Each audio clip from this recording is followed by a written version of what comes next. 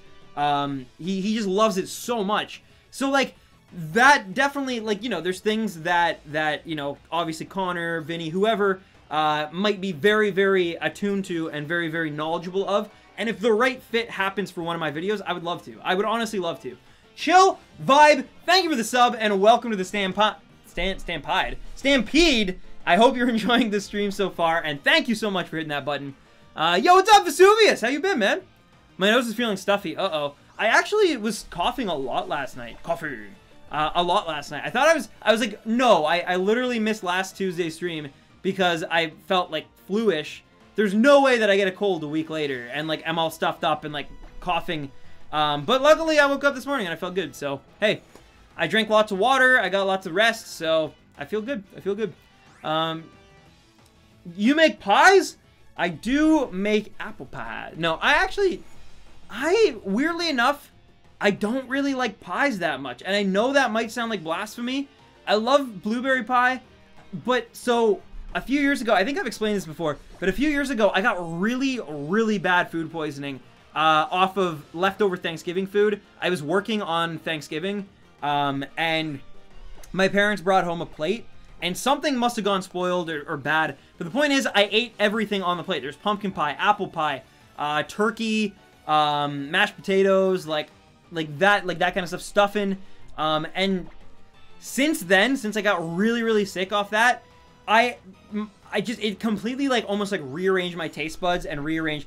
Every time I think of like those foods, like apple pie, pumpkin pie, whipped cream, like it actually makes my stomach turn. Like it physically elicits a response in my body that I'm not expecting, which sucks because I used to love apple pie so much. And I just come around to pumpkin pie. I never liked pumpkin pie as a kid. And then like in the span of like a year, I started being like, this is amazing. This is like the best thing ever. And then I got sick on it and I was like, oh no. I'm more of a cake guy. Me too. Although I used to be a pie guy for sure. But now I'm definitely more of a cake person because of that unfortunate experience. So yeah. When I was little, I loved pumpkin pie. Yeah, I had a similar thing with cheesies, actually. When I was young, my grandmother used to get me a container of, like, cheese balls. They were basically, like cheesies, like the puffy ones, but in ball form. And I ate so many, but then I got really sick on them as, like, a toddler. Or not, like, probably 4 or 5. I got really sick on them, and then since then, I haven't been able to eat cheesies. I will eat them, but I don't really like them. I'm just, like, if I'm hungry and it's the only thing. But, yeah. Stan! Say it ain't so. Don't get sick of pie. I'm sorry, Melissa. I'm sorry. Just make pie-flavored pie? What would that even taste like? That's Inception and a half, Jordan. I'm definitely more of a cheesecake gal. Oh, my God. I had the best Japanese cheesecake ever. It's called Uncle Tetsu's. It was in downtown Toronto. There was no, like, chocolate in it. No caramel. It wasn't strawberry or cherry or... It was literally just a cheesecake, just plain. It was so heavenly. It was light and fluffy like an angel food cake, but with the richness of a cheesecake. It was the best piece of dessert I've had in a very long time, and it was also probably awful for me. It was probably so rich in fats and like butter, but it was so good. I can't eat cod because I had food poisoning once. I can't eat fish and chips at most places. Man, that's unfortunate. I actually don't like seafood, weirdly enough. Just my taste buds.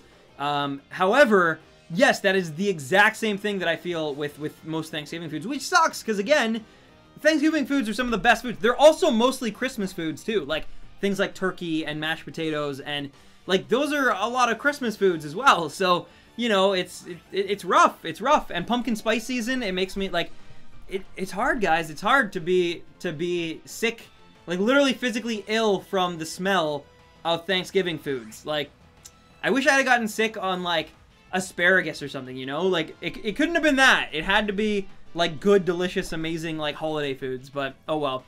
If you get a shiny now, you need to name it Cheesecake. I mean, it kind of makes sense, actually. But yeah, I'm not even kidding. It's, like, it's the best. There was a line up in a blizzard out of the door to get this cheesecake. That's how good it is. Cheesecake tastes like vanilla and cream cheese. Yeah, it kind of does, actually, but it's so good. I love Random Tens. Thank you for the sub. Welcome to the Stampede, and I hope you're enjoying the stream today. Hey, Stan, I can't stay on here for too long, but I wish you the best of shiny luck on today's stream. Thank you so much, The Loops. No problem, my friend. I understand. It's halfway through the week, or just kind of half. You know what I'm saying. Very busy. People get busy. I get it. No worries. Shiny Manaphy is the rarest no matter what. I bought 20 Ranger games and the transfer, and then transferred the Manaphy X to my Diamond. Still have not got one. Wow. You are thick. Thank you, Connor Klein. Thank you. I appreciate that. You can do a collab with Connor about something in competitive Pokemon since he knows a lot about the competitive sense. That is true, Dr. Swablu. Also, Shiny Chansey is the rarest shiny. Is that true? Is that true? Because you can't breed it? What are the odds? Because you got to remember, rarity is like not the one that's the hardest or the most difficult to acquire. It's the one that is just odds-wise the single rarest. And that is why Manaphy might be that one, actually. You might be correct about the Manaphy egg from Pokemon Ranger. That might be the single rarest. But yeah, as for the, again, like, yeah, like, Kaninja knows a ton about the competitive scene. But if I don't make a video on the competitive scene, you know what I'm saying? Like, so far, there's no plans to make a video about competitive Pokemon stuff. However, if I ever do, he would probably be one of the first people I call up, for sure. So, it's just, like I said, it's just a matter of, like, things working out and fitting together. But yeah, he is amazing. He definitely deserves the exposure. But at the same time, like, there's a reason, and like, I think you can even see it in just the way my uploads are. I never upload on Random Tens, like a stream, or even a shiny reaction at this point, because I want to keep this thing only of, like, my super polished, like, really well thought out, well scripted content. And that's why, like, I'm very, very careful and very, very, like I said, a control freak about my content, especially on this channel. I want to make it, like, a place where you don't have to wade through a bunch of stuff. And that's why also I never do, like, sleep locks or Nuzlocke or anything like that. However, that doesn't mean one day I might not. And, like, so it's, you know, it's all up in the air. But yes, he definitely deserves exposure. He's amazing. If he's streaming again today, we're definitely raiding that boy. Because you know I love him. You know I love Kaninja. He's amazing. But yeah. Yo, Chelsea, what is up? How's it going, my friend? So Manaphy is rarest legit shiny. I believe that would make sense. Yes. I think that makes sense. Hey, I got a Mew from Pokemon Ranch and a Manaphy in Pokemon Ranger. Nice, Connor. Nice. I can't agree with you there. Domino's does bad things. Oh, we're talking about the best pizza? I don't even know. I find, like, the best pizza ones are the ones that aren't, like, you know, conglomerates. Like, the Domino's, the Pizza Huts. Like, I find it's, like, you know, just your local, like, downtown Panucci's. Or like, you know, Goodfellas. Or whatever they might call it. Like, there's a bunch of random names out there. But I kind of feel like that's the ticket right there. Is to get, like, a homemade kind of family recipe pizza. But they're few and far between. You got to find the right one. I think you can get Shiny Zygarde around June. You can. Yes, you can. You have to complete a Ranger game and do the special mission. Then you have to transfer it, then hatch. You can't reset your game to do it again. You have to buy a new game. That is actually kind of ridiculous. So, yeah, that's probably the rarest one. For sure, then. I'd say it's real-life Persian who's the rarest shiny. That's just me. It's true. It is a one-of-one shiny. So, yes. Good point, Ren. Good point. Sorry, I meant that Chansey's the rarest only in Fire Red and Leaf Green. It is a 1% in the Safari and really low. And yes, you know what? That is actually a great, yeah, example. Because it has super low, like, encounter rate. And then it also has super low catch rate. So yes, you are absolutely correct. However, you can get it in later games, right? So it's like, that's what I mean. One, like, Pokemon that used to be super, super rare and very, very difficult to get, through later games become a little bit easier to acquire. So that's all I kind of mean. Like, just from various exploits. Like, at one point, you know, there's a lot of legendaries. Like, I would have said any legendary. But now these games have made, like, you know, Reshiram used to be 1 in 8,000 odds. Otherwise, or 8,192 to be specific. But now it's like, it's way less than that because of the methods in this game as well as Oras. So, Wolfger at 666 soft resets with Celebi and no luck. Give me 1 second here, my friend. And yeah, Celebi's another good example. It used to be impossible to get a shiny Celebi. Now, it's a lot easier because of the exploit that you can use. Well, it's not even an exploit. It's like the oh my god, the event, right? So at 666 soft resets with Celebi, and no luck, as the Demo Man from from Team Fortress 2 would say, it's the devil's work. Anyway, good luck on your hunt as always, Standpie. Thank you so much, Wolfger. Wolfger hype, and I see A-Drive, aka JPB, is already on top of it. Thank you so much, Wolfger hype. You know we love you, Wolfger, and keep going. Keep going. You got this. You got this. And yeah, Celebi's gonna take a while, my friend. I honestly kind of thought you would have insane luck and get it in like your first 200. But hey, it's gonna be a long hunt, but it'll probably be super worth it when it finally happens. You'll have a beautiful pink shiny, and as I've always said, Celebi is what I consider one of the best shiny legendaries or mythicals of them all. I love the pinkness. I think it adds to the psychic effect of it. It kind of, you know, like, I really like it. I really, really love the pink Celebi. It makes me actually want to get Crystal and play it just so I can get that shiny Celebi. But at the same time, I don't want to replay Crystal so soon, you know? Which is why I said one day we'll do it, but it's when I can kind of de-stress from Gen 5. Because I'm still in Gen 5 mode. I got to play Black and White 2. I'm going to start. My goal was to start in February. We literally have 2 more days until February. So this weekend, I'll probably start playing through Pokemon Black and White so I can record that footage. Yeah, so it's gonna take a while, my friends. It's gonna take a while, unfortunately. But I can't wait to shiny hunt Celebi because I really do like it. I love Virizion too for very similar reasons. But yeah, I thought that was a shiny. No, it was a regular Drampa. My luck out to anyone who's hunting for a shiny Celebi. I got mine today. Nice! And Timid Nature. Beautiful. Can you? Yeah, no, there's no ability, so you can't even synchronize it, right? So what, you traded it up and then it happened to have like Timid when you traded it? That's insane. Got shiny Bill's Eevee after 43 soft resets. Yo, that's actually incredible. That's actually insane. And don't you have to like literally get the egg and then like save before Bill, get the egg, hatch it, and then go back to Bill, like soft reset and go back? So it takes a really long time, right, to do that? So if you got it in 43 out of 1 in 8,000 odds, that's insane. Congratulations. That's a pretty rare one, actually, I will say. I will give it to the Eevee. Because you can't just like... Well, I guess you could breed it, though. You could technically breed an Eevee using that exploit glitch that they had, where it's like 1 in 64 or whatever. So, technically, Eevee would not be the rarest. But that particular one is very hard to get, so congrats. Are there super shinies? No, but there should be. There definitely should be. Also, I thought of something the other day. Why the heck is Vanillites and Vanillushes and like Vanilluxes a line? Why the heck is their shiny not like chocolate or strawberry? It's like, I think it goes like purple or something, or pinky or like magenta. Why is it not chocolate or strawberry? It makes no sense. It makes no sense. It goes like the ice cream part of it should have changed color and it should have gone either strawberry or chocolate. Ooh, nice, Jordan. Nice. I love it. And you named it after my suggestion. That's beautiful. Oh, true, new. True. Well, I mean, great attention to detail.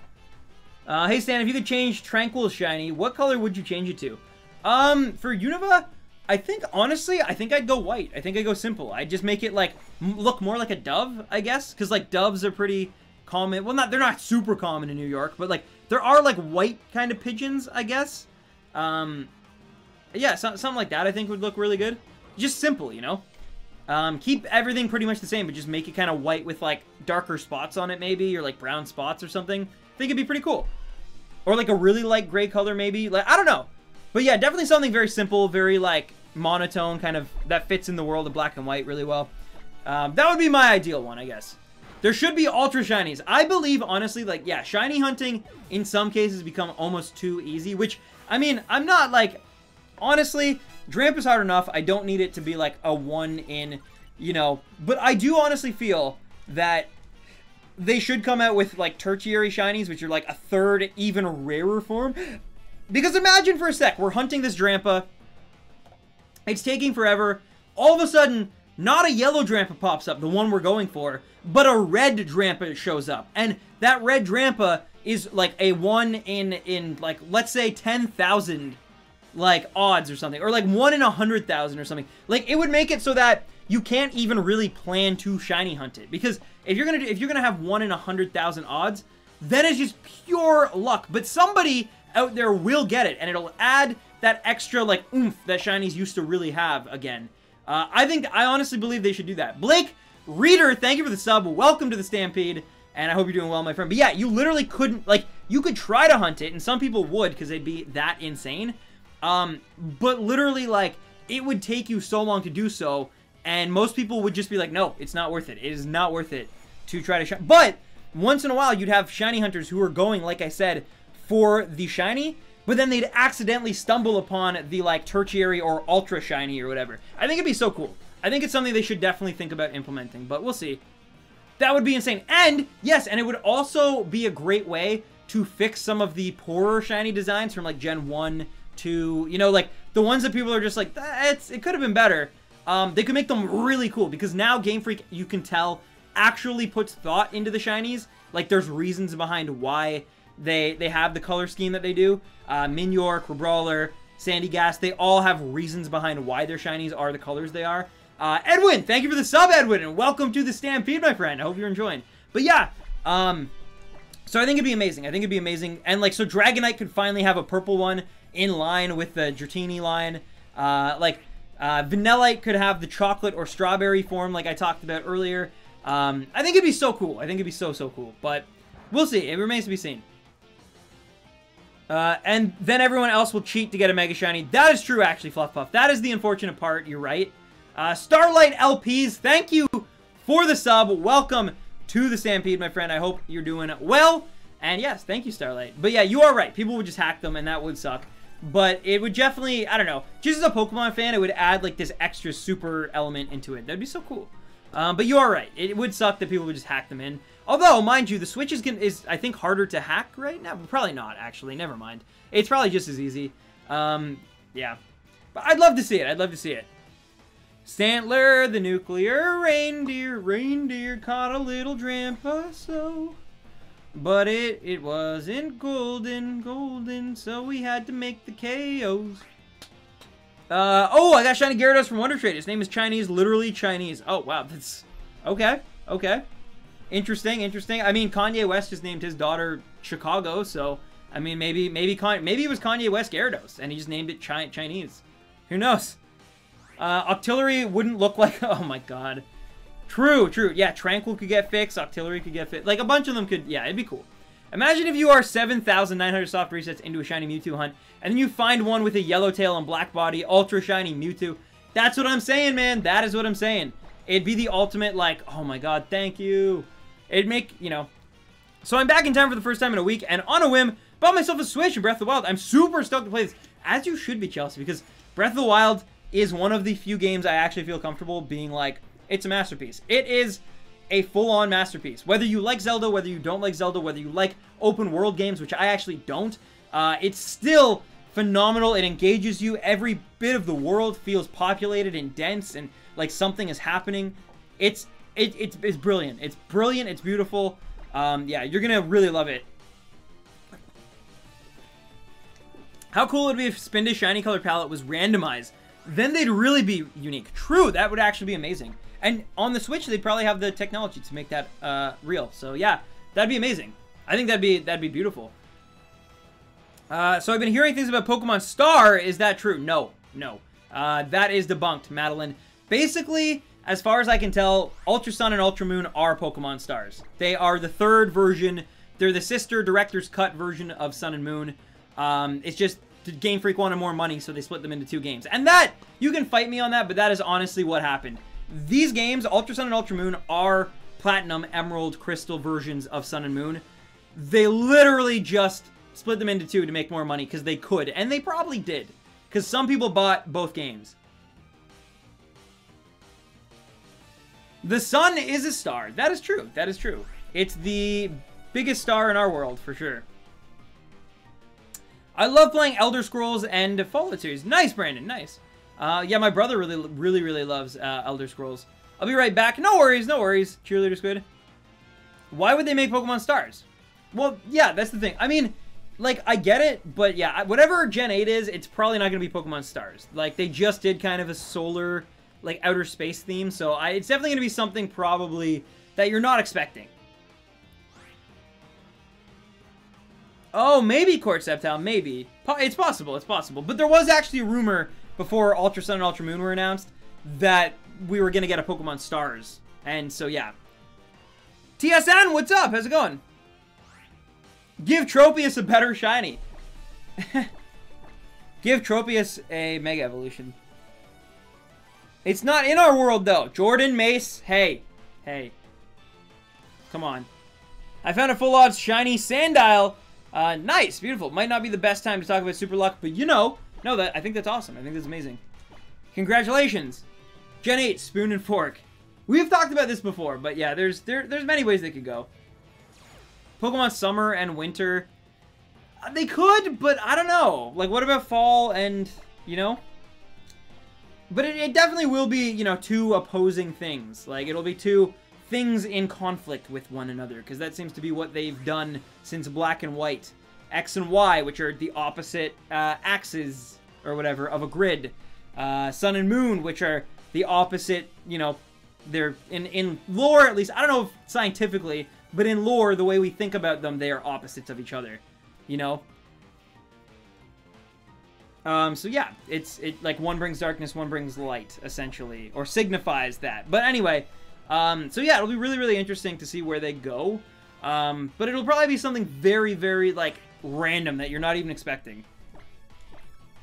I got Shiny Pheromosa in 16. Congratulations, Nicholas. Nice, man. I went and played through Crystal to do the odd egg hunt and the Celebi hunt. You know, if you have a friend IRL, you could let them borrow your old capture card and have them play through Crystal. That is actually true. That is actually true. I might do that with a Neon, actually. I might consider it. But then I couldn't stream it either, remember. Yo, Zane, what is up? What is up? Gen 8 is going to be Pokemon Coke and Pokemon Pepsi. Exactly. And yeah, so one is going to be like a red Pokemon and one is going to be a red, white, and blue Pokemon. And they're going to have bottle cap, like, arms. It's going to be great. That'd be actually hilarious. Could you imagine if they just, like, licensed it? Pokemon Autobots, Pokemon Decepticons. It'd be beautiful. Pokemon Iron Man, Pokemon Captain America. I'm in Po-Town. How far am I from post-game? Probably a while still, I think. Kyle Gantert, thank you for the sub. Welcome to the Stampede. Basically, the question is this. Have you beaten the Elite Four yet? If not, you're not in the post-game. If so, you're in the post-game. I want more different from Pokemon.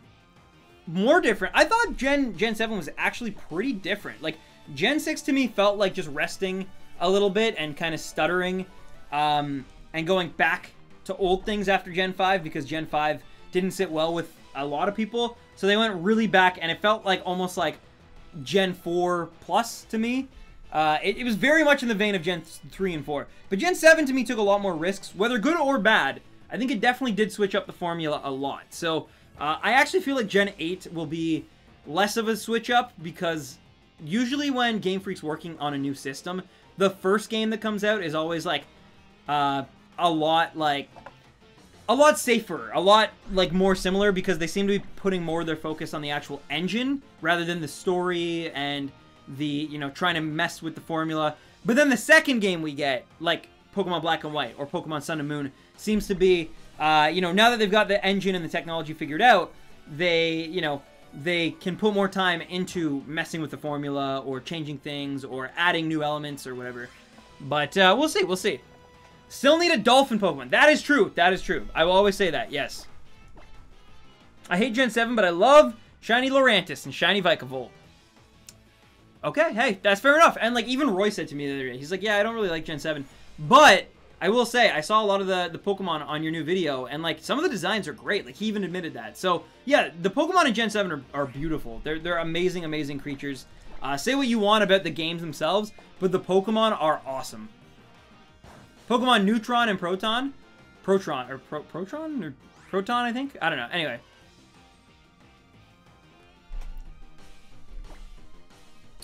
Pokemon Roy and Pokemon Boy.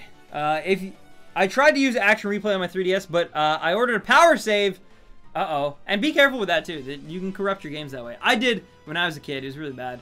Breath of the Wild and Super Mario Odyssey were really different. You mean from their, like... you mean from, like, their previous games? Or do you mean just, like, from each other? And also, remember, Breath of the Wild and Super Mario Odyssey are not made by the same studio that makes Pokemon. Breath of the Wild and Super Mario Odyssey are made by, like, Nintendo's first-party, like, studios. Game Freak make the Pokemon games. They're their own design studio that are, like, owned partly by Nintendo. And so that's why they distribute through Nintendo. But they're not actually, like, Nintendo-made games. They're Game Freak-made games. The only thing different was the trials. Not true. The trials were different. But yeah, the trials were different. There were no more HMs. Alola forms were a new implementation for sure, whether you liked it or not. There was way less. There were, you know, there was 4 islands instead of your usual, like, gotta go to 8 towns. And the Elite Four was a little bit different. Also, the way, like, I mean, I'm talking about the champion specifically here. But the way also that you then become the champion and have to keep defending your title, that was a different thing. The battle tree was a little bit different, admittedly. Not crazy, you're right. It's still in the vein of previous things. But here's the thing. The formula's not going to change that much. Even Breath of the Wild, like, as much as it changed, it's still a Zelda game. It still has the iconic jingles. It still have to get the things to beat the evil. Like, when you simplify it like that, yes. But I felt there was really a huge emphasis placed on story. There were more cutscenes and more dynamic presentation than ever before. I love the idea of the trial captains as opposed to the gym leaders. I do think, yes, they needed to open it up a bit and make it more exploration-based, but I still do think the Gen 7 was quite a departure from Gen 6, if I'm being perfectly honest. I thought they really did a lot of formula breaks. Guys, can you please like this video right now? If you do, I shall sing to you all ballad written on my electric keyboard. I just want to see a completely different Pokemon game. But, like, I don't know if that will ever happen. Like, I think, like, Black and White were probably the closest we'll ever get to that. Because, basically, Pokemon is the type of thing where they have to keep remaking it over and over and over again to appeal to the next crop of young kids. That's what they do. Like, whether you like it or not, with the anime, like, they have 3-year cycles that they're very, very partial to. And it's one of those things you kind of got to deal with. And one day, you're right, though, when sales start to fade again, when Pokemania is not, because because the 20th anniversary in Pokemon Go, it really is at another, like, high right now, but it will drop again. It will kind of fall off, and that's when they'll probably take the most risks. Kind of like what they did with Zelda recently and Mario recently. Like, you know, people weren't really putting them in the same pantheon as they used to of, like, great games. Like, you know, people like Skyward Sword, people like Super Mario 3D World. I love them both, but, like, they weren't the same, you know, as, like, an Ocarina of Time or a Galaxy. So, you know, Nintendo was like, oh, we'll show them. I personally, yeah, Smash Bros. Is one I really want to see a bit of a change to. I want to see them actually tackle a single-player game again. I think they could do it. I think they should learn from Subspace Emissary, but Sakurai seems too afraid or something to do that, but I don't know. I think they should give that another look and try it again. But anyway. Why do most people hate Rhyperior? I actually don't know. I actually don't know why people hate Rhyperior. I don't mind it. I don't love it. I don't hate it. Like, it's kind of an average Pokemon for me, just like Shiny Regigigas. Hey, there's a Drampa. Nice. Hello, Dramp. It's been a while since a Cloud9 one as well, actually. And I gotta use a Leopard Berry. Skyward Sword is garb. It's Ocarina of Time, but garbage. Stan, I somehow softlocked myself. Uh-oh, be careful. I really didn't like Gen 7, and that is fine. I know a few people who don't either. And I'm not gonna lie, playing through Ultra Sun and Ultra Moon, it really did kind of tamper my thoughts. Like, I really, really loved Gen 7 the first time I played through it. But playing through Ultra Sun and Ultra Moon, which are almost the exact same game, it really made me kind of see a lot more flaws of the story approach that they kind of took. So, yeah, I definitely have some issues with it, and I definitely have, you know, things that I would have liked them to try instead. But I will take Gen 7 over Gen 6 any day. I'm not going to lie. Gen 6 to me felt like the biggest step backwards in the series in a very, very long time. Especially coming off of Black and White. And maybe that's just because I'm a Black and White fanboy, who knows, but like, Gen 6, yeah, Gen 6 to me seems like, in my opinion, it's probably gonna, I don't know, I really, it seems so safe to me, and so rushed, almost, you know? But, I like Gen 6. It's like pizza. Even a Pokemon game that I don't consider as good as the rest is still fantastic compared to other video games. It's like, you know, it just, yeah, I don't know. I've played through Gen 6 more times than most other gens as well. Maybe that's why. Maybe I have fatigue from it. But I don't know. I have Marshadow. Nice. Nice, Sebastian. I wish they made new Alolan forms. Me too. That was a huge missed opportunity. Made no sense why we didn't get a few new... Like, we got brand new Pokemon and new forms for Solgaleo and Lunala, but not new Alolan forms? Like, really? Especially, I thought for sure when they were like, oh, Silver and Gold are coming to the Virtual Console, I was like, oh, for sure, we're getting Gen 2 Alolan forms. That's awesome. No, that's not what happened, though. It's crazy. I don't get it. Pokemon Starbucks and Pokemon You Spelled My Name Wrong. Nice. Gen 6 seemed too plain in every aspect except gym design and Pokemon. Yeah, it's the pacing more, I think. It's the pacing more. Make Pokemon an MMO RPG game. Oh my god, that would be so cool. That would be very cool, and I think one day we'll see that, but not until Pokemon dies down a bit. It's gotta kind of fall off a bit before they give us the things we want. It's like an old joke I remember seeing on Attack of the Show, where they were talking, it was like the Heroes writers room for the show Heroes, which was like popular in like 2006, 2007. And basically they were joking. They were like, someone was like, oh, what if we give this one character superpowers? And someone said, oh no, we're not going to do that until we back ourselves in a corner. And sure enough, like a season later, the writing was all over the place. And that character that they made the joke about got superpowers because they were like, what else do we do? Like, where do we go from here? That's what Pokemon's going to do. Like, when they run all their ideas dry, when people aren't buying the games anymore, well, not as much of the games, because people will always buy the games, but when they start falling off a little bit, then they'll give us the things we want, right? Then, like, that's just kind of how it works. It's like Zelda with voice acting. People wanted that forever. Finally, they gave it to us because Zelda, again, after Skyward Sword, kind of fizzled a little bit. Like,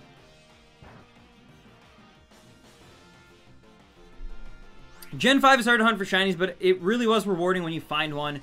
True, I don't know, like, Gen 5, the shiny thing, I definitely don't rank Pokemon games based on, like, how I can shiny hunt, but I do know what you're saying, yeah. Ever since Gen 6, it's been easier to get shinies, and that's kind of taken a little bit of the fun away, but as a shiny hunter, I'm okay with it.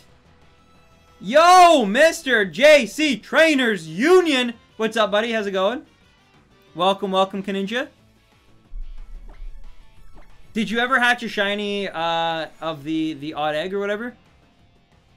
I hate Gen 9? Jenning? Yo, what's up, people? What's up, Eric the Not Drunk Gourmet Chef? Beautiful name, by the way, but yes. What's up, man? Shiny Elekid! Nice, nice, dude. Nice, congratulations on that. Oh, no! I got so hyped! I knocked my 2DS capture card out of the thing again. Give me one sec, guys. Sorry. Kaninja he gets me hyped, and he got a shiny Elekid. That's awesome. I also, when I played Crystal last, I got an Elekid too. It was not shiny, but it was an Elekid, which is cool. Anyway, there we go. We're back at it.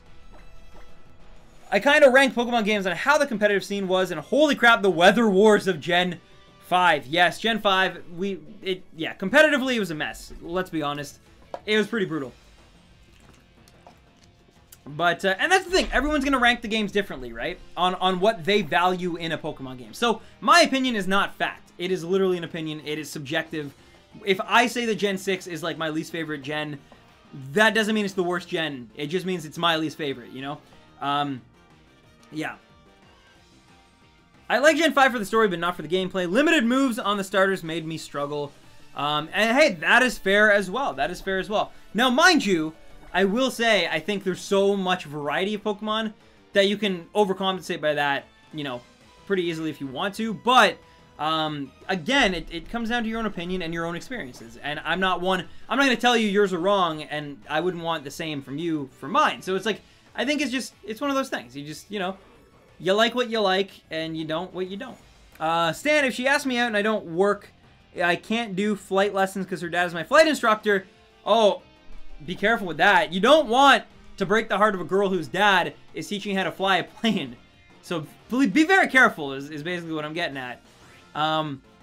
Gen 5 was good because of the songs, but the plot was okay in my opinion. Another problem is that it was hard to catch the shinies. Yeah. I mean, again, it's whatever you value in a Pokemon game. I don't see that as like really a hindrance. Like not being able to catch shinies, I don't think affects the game's like impact, but it might for you, and that's fair. Playing Crystal now and got an Elekid as well. One moment here, Video Master. Sorry. On my way to get a shiny Celebi. Good luck with your Drampa, my friend. Thank you so much, Video Master. And again, congrats on that beautiful shiny Elekid. That's amazing. Elekid hype and Video Master hype and A-Drive, you're already on it, aka JPB. Thanks so much, man. Thank you so much. And that goes to you both, Video Master, of course, obviously, as well as JB, or JPB. I'm trying to play COD over here. You're playing COD. How is it, man? How is it? Video Master is the champion. Boop, boop. Digivolve into Ultimate. Digivolve into Greninja. Digimon, Video Master's the champion. Pum pum. Change into Video Masters to the digital world. Brandon, Elekid seems to be the most common shiny, it seems. It might be, maybe just in this community though. I'm sure if you actually like pulled everybody who's done it, I'm sure it's probably as equal as some of the others. What are the Pokemon you can get from that egg? Smoochum, Magby, Elekid, right? Is Tyrogue in that? I don't actually care about the competitive part. I just care about story, environment, and making a cool Pokemon team. True. I mean, I think like that's what I also value, but some people don't. Some people put emphasis on other things, and like I said, that is totally all right. Stan, you were so happy today. I'm in a good mood. I worked out today. I had a nice dinner before the stream, so I'm like nice and full as opposed to like, you know, eating on stream and being like, sorry guys, sorry. So, I mean, yeah, I'm in a really good mood. My capture card showed up super quick and super early. I'm, you know, still in the process of planning my Japanese trip, but we made some big progress today. So yeah, there's nothing right now, currently. I mean, you know, life's a roller coaster, but right now I'm feeling good, and I want to share that with you guys. And you guys, I'm hoping, are doing good as well. And Spring Kerns, thank you for the sub. Welcome to the Stampede. I hope you're doing well today, Spring Kerns. And yeah, thanks so much for hitting that button. Also, I'm feeling good too because I accomplished some stuff with the Rarest yesterday. There's the new, you know, thumbnail of the Rarest. In case for those of you who missed it earlier, hope you like it. I hope it looks good. I'm really excited to make that video. So yeah. Are you buff? Am I buff? Oh, I don't know. Vlog Japan, please. Oh, absolutely, I will. Absolutely. Although my thing is, so here's the thing. I was always going to vlog it, but then the whole Logan Paul thing happened, and I don't want to be disrespectful to the people in Japan. So I'm only going to vlog probably the tourist attractions, because I feel like that's okay. Because I am the type of person who legitimately, like, I don't really mind vlogging, like I don't get embarrassed myself. Like, I'm not as, at least I like to think I'm not quite as obnoxious about it as Logan Paul. But I can vlog myself and talk loud in a crowd of people, and I don't really care what they think of me as long as I'm, like, able to get the footage that I want to get, and I follow, you know, the laws, and am not being a complete, like, idiot to people around me. Like, I would never be the guy on the bus who pulls out a phone and starts talking loudly on a public place. Like, that's not me, and I wouldn't do that with vlogging either. I'd pick my spots very carefully. But at the same time, now with the Logan Paul thing, it's like I'm going to be extra sensitive about that, I think. Not going to lie, Stan, having a hard time at life, but I enjoy your happy energy. Well, thank you, Fluff. But I promise you, like I always say, life is just ups and downs. It really is. And it's like, for every day that I'm happy and I'm cheerful, I'm sure there's a day where I'm going to be, you know, upset or mourning or whatever it might be. And it's like, it's just, it's part of life, unfortunately. We can only know happiness because we explore the depths of sadness, if that makes any sense. So, happiness is not an emotion. Well, it is an emotion, but it's not a state. Like, people are always like, I just want to get happy. And you can't. Like, you can't be happy all the time. Mind you, I guarantee there's someone out there who has, like, the way their brain works and the chemical reactions, they actually probably experience joy, like, all the time, just because of the way their brain is wired, which is, but for most humans, that's not how it is. It's a series of ups and downs, right? And that's fine. That's okay. It's just, as long as you recognize it and you allow, it's like in Inside Out by Pixar. It's like, you know, joy is only so impactful because of sadness. Without sadness, joy wouldn't have as big of an impact or meaning. So it's, you know, I like to look at it like that.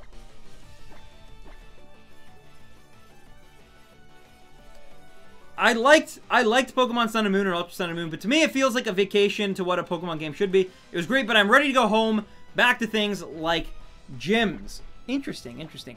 I would like gyms too, but only if they let us pick them at our pace. I think that's the only way, because I don't want to just go back to gyms and have the same old, all right, going to town. All right, badge 1. Okay, next town, badge 2. Oh, now we got to face the evil organization. Uh-oh, now we're going to wander for a bunch. And, okay, 2 hours later, gym 3. Okay, boom. Oh, gym 4 is pretty close to gym 3. Awesome. All right, I'll battle some trainers. Okay, now gym 5. All right, now we're going to run into the evil team again. Okay, beat them. Oh, I met their leader. That's cool. All right, Gym 6, sorry. Okay, boom, beat Gym 6. That was a bit of a difficult one. Crazy spike there. All right, Gym 7. Okay, got the badge for Gym 7. Uh-oh, the big evil team organization is doing this crazy thing with the legendary Pokemon. We have to stop them. 3 hours later. All right, now I'm at Gym 8. I got to beat Gym 8. And then, oh, now we're going on a crazy route so we can get to Victory Road so we can beat the elite. Like, you know what I mean? That's predictable. I don't want that.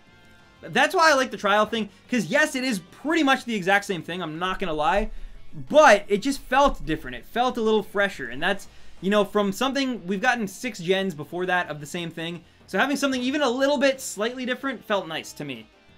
Yo! And true, Jonathan, true. What's up, by the way? Stan, I got 2 more shinies in Pogo. Which ones, dude? Which ones? I want to know. I gots to know. Feel like I'm due for happy. You probably are. It does come, I promise you. I'd like to see happiness as Stan streams. I'm glad, Jordan. I'm glad. Yay. Which gen do you think is the best shinies? Ooh. Gen 6 or 7. Bar none. Gen 6 and 7 were ones where it was very clear that they started designing the shinies with, like, certain ideas in mind. So I think it'd be an insult to them to say anything but gen... Like, not to say... Other gens might have some of your favorite shiny Pokemon in them, but as an overall generation, like, it's very clear that Gen 6 and Gen 7 had way more time and effort put into their shiny designs. So, I'm gonna have to go with Gen 7, I think, honestly. I think it's got some of the best shinies we've ever seen. I mean that, too. I say it all the time, but Minior, I think, is the best shiny ever made. To be honest, I prefer the gyms. I like gyms, but again... I think we need to have more freedom in how we access them. I don't like that they just become kind of like plot devices in a way. I don't know. Both Surf Pikachu. Oh, true, man. True. That's awesome. A Pokemon game that lets you choose your own path. I'd like that. Yeah. Well, it doesn't even have to be like crazy choose your own path. Even if like you got there and gyms 2, 3, and 4, you know, had, you know, like, let's say Psychic, Dark, and Fighting types. And you... just got to pick which order you go in. Like, you can decide whichever one you want to take on first, because it would make replaying them also a lot different and a lot more fun. And I've also seen people, you know, suggest what they did in the Pokemon Origins anime, which is every gym leader has different leveled Pokemon. So if you take on the 8th gym leader first, they will have level, like, 14 Pokemon. But if you take on the level 1 gym leader last, they will have evolved forms and special Pokemon, more Pokemon, and they'll be, you know, like level 50 or whatever it is. So I think that's something they should definitely look into. But I honestly don't think we're going to get anything quite that massive of an overhaul until Gen 9. And I mean that because I think Gen 8 was already in development before Game Freak got to see how amazing Zelda and Mario's more open worlds kind of went with players. But I imagine for Gen 9, they'll keep that in mind, and we'll have a way more open and less linear Pokemon. But I think Gen 8 is going to be very linear. It's going to be very story-driven like Gen 7, and yeah. But, like, yes, exactly. Like the Elite Four in black and white. Exactly. Connor Klein? What are you doing? What are you doing, buddy?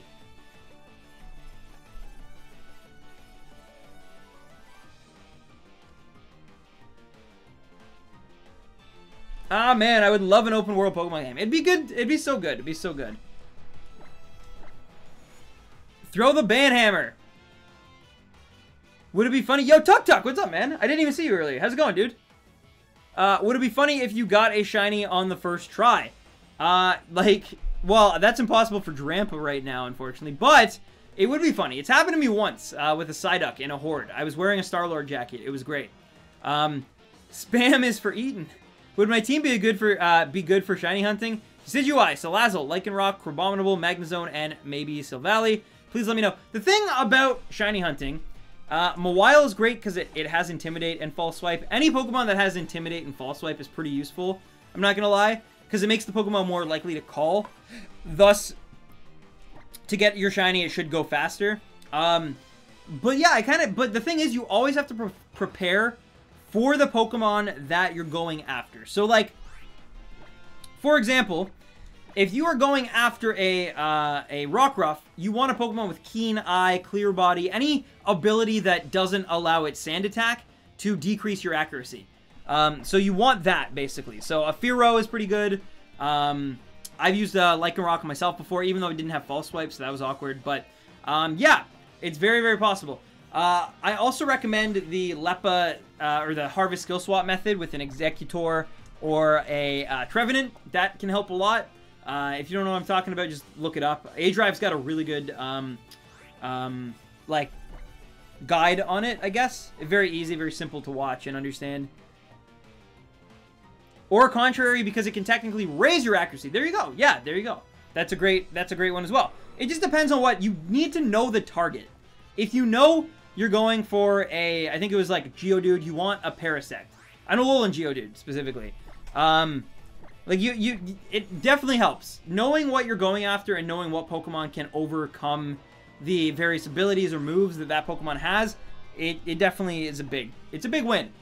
Basically, you're asking for a sandbox type game for, give me 1 second here, Wolfger hype, but yeah, give me 1 sec. Basically, you're asking for a sandbox type game for Pokemon like Breath of the Wild, which would be very cool, no doubt, but it's just how would they put in the whole story, plot for the evil organization, I would imagine, but yeah, really possible. Wolfger hype, first and foremost, Wolfger hype! Thank you so much, my friend. Thank you, thank you, thank you! Yeah, and yo, what's up, D-Man? Yes, but, I mean, look at Zelda. Zelda actually did a good job of that. You still have Ganon, and he still feels evil, and it feels like there's always something kind of creeping, lurking in the background that you have to stop, but that might not be your priority. And maybe it's time that having an evil organization wasn't as big of a priority. Maybe they should focus more on the adventure first, and the plot second. I don't know. Like, these are just... I'm not saying... I actually like plot in a Pokemon game, and most games in general, but I gotta say, Breath of the Wild seemed, for me at least, to have that perfect balance where, okay, it wasn't as in-depth as, like, you know, a Skyward Sword or a Wind Waker, but it still had a lot of plot points. I felt the characters' personalities shone through from the moments they had, and remember as well, Gen 8, because it's on the Switch, is going to have cutscenes, so they're gonna be able to get across emotion and things in a much more visually appealing scale than they've ever been able to do before. You know, so it's like, I'm really, really excited for that, and we'll see what they do. But again, Gen 8, I think, is still going to be, it's going to be like Gen 7 plus. It's going to be very similar, but like, it'll look nicer, way nicer, and it'll sound better, and it'll be so much more convenient and stuff, because the Switch is going to be cool, but like, it's still probably going to be very similar in that, like, it's going to be story-driven. It's gonna involve, you know, an evil team, an evil organization. There might be a few bait and switches here, but, like, gonna be very plot-driven, heavy, hand-holdy, I think. Rotom Dex might even make a comeback. Like, I don't know. But Gen 9, I think, is when they're gonna learn from Breath of the Wild and Odyssey, and it is gonna be a more open game. That's my prediction. I hope I'm wrong. I hope I'm wrong. I hope we get new and exciting sooner rather than later. But Pokemon's always been a little late to the party when it comes to things. Like, took them forever to give us actual 3D games. Then when we did, they were still kind of not what we wanted. Gen 7 eventually gave us everything I think we've ever wanted from a Pokemon game in terms of the way you move, like on an X, Y, and Z axis. It's so weird because when when X and Y came out, everyone was like so hyped up and they were like 3D Pokemon game, 3D Pokemon game. But like going from Gen 7 back to Gen 6, you're like, you actually look at it and you're like, wow, this was basically just a sprite-based 2D game, but like with a 3D kind of models, like overlaying them. But it all was on like an X and Y axis where you could only move, you know, 8 ways or whatever. Or well, actually, I think with the rollerblades you could move in more than 8 ways. But you know what I'm saying? Like it felt very still like not movement friendly, I guess. But Gen 7 fixed that, which is really, really cool. Are shinies more powerful? Are shinies more powerful? No. Well, it depends. The way I'm shiny hunting right now, yes, it probably will be more powerful because I've been doing a chain and the chain increases. But on their own, no. Shinies are not more powerful unless you help make them more powerful. I really like the Rotom Dex, and the idea of fighting the gyms in any order with levels according to the amount of badges you already had would be really cool. I think so. Is Streamlabs not working? No, it seems to be working, or it was working. Wolfger, by the way, I don't know if I ever even held up the Charizard, but either way, Wolfger hype. But yeah, it's 4 minutes ago Wolfger got a donation through, so it seems to be working okay, I think. It should be, unless it like just went down. It wasn't working last Thursday though. It was just down. I don't know what was going on with it, but it seems to be fixed now. We've had multiple subs. We've had a few donations. The Kaninja show is essentially 1 hour of Kaninja putting his face on random shifts. I love it. Favorite Game of Thrones character? Honestly, this is going to sound awful. It's probably Cersei. Probably Cersei. I find her, when she is on the screen, I'm the least likely to look at my phone, if that makes any sense. I'm the most, like, engaged. I think she's the most diabolical, evil, and manipulative character, and that actually makes me, especially when she's paired with, like, Tyrion, I think her and Peter Dinklage's, like, chemistry is, like, it's not, like, romantic chemistry, like, just, like, the vitriol between them is so, yeah, Cersei is probably my favorite character. Yo, Jenna, testing if it works. Oh my, you didn't have to do that, but yes, thank you, Jenna. Jenna hype. Jenna hype. Jenna. But no, seriously, thank you for the donation. I'm glad it is still working, but seriously, you didn't have to do that. That was crazy. Thank you, though. Dunsparce should evolve into Drampa. That would have been cool, but unfortunately, it is not so. Maybe they're like, maybe there's a missing link between them that we'll find out in a later generation. That'd be cool. But yeah, anyway, yeah, so probably Cersei. I really love Daenerys, but I found as the seasons went on and she became more entitled and more, I don't know, it felt like, to me, it felt like she got the raw end of the stick from the series, because to me it seemed like they were almost stalling with her character in order to let the other characters breathe and interact with each other so that they could eventually line up for, like, you know, the ending. Because I felt like she learned a bunch of lessons and then would, like, regress in those lessons and have to, like, relearn similar lessons time and time again. Usually has to do with her, like, either her temper gets the best of her or, like, her drive gets the best of her, and then she gets, you know, like, put in a situation where, you know, she was overconfident, now she's paying for that, but then she learns from it, and then she actually conquers everything. Like, I feel like I've seen that storyline a little bit too much with her, and so she was my favorite character for the longest time, but eventually it shifted to Cersei. But now that she's kind of back, and, like, I feel like she's growing again as a character, I'm interested again. But, like, I think, like, seasons, like, 3, 4, 5 probably with Daenerys, just, it sucked, but yeah, I wasn't feeling it as much.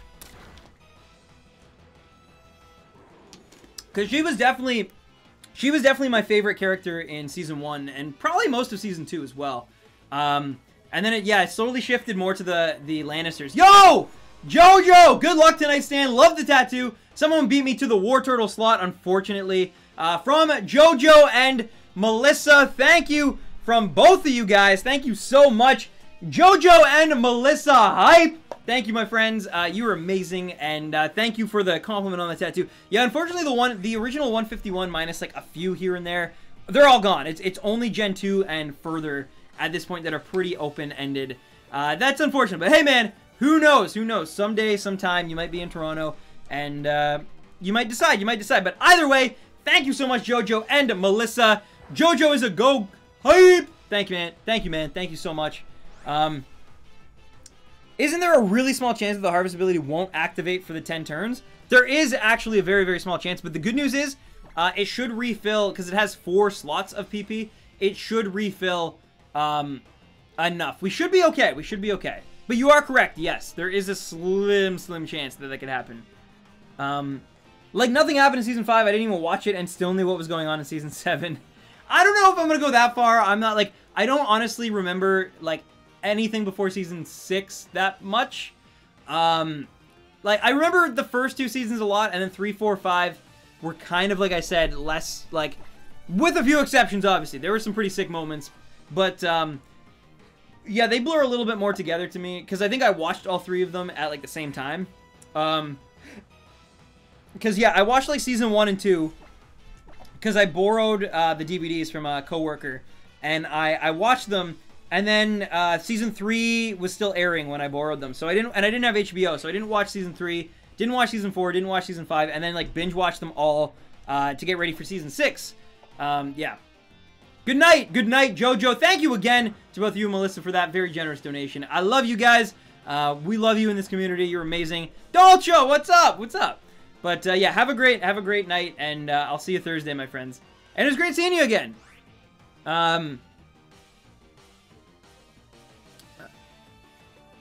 Chris, I don't know who that is. I don't know who that is. I'm sorry. I like Rotom Dex, but I hate its English dub voice. Hey, yeah, I get it. I'm going to buy. No worries, Yana. Thank you again for tuning in tonight. Yana, you're amazing. You know we love you here. And yeah, please take care of yourself, and we'll see you soon. Au revoir, Shoshona. Oberyn got smushed. Hey, no spoilers for other people, but yes, that's one of the moments I was definitely talking about. Who's hyped for Black Panther? I actually mentioned earlier, I saw all the reactions from, like, Twitter and stuff, and it's apparently, like, one of the best Marvel movies ever, at least standalone ones. The music's phenomenal, the cinematography is apparently gorgeous. I'm so excited. I love Ryan Coogler. Creed was one of my favorite movies of, like, the last, like, few years, probably the last 5 years. Legitimately, I think Creed is a just...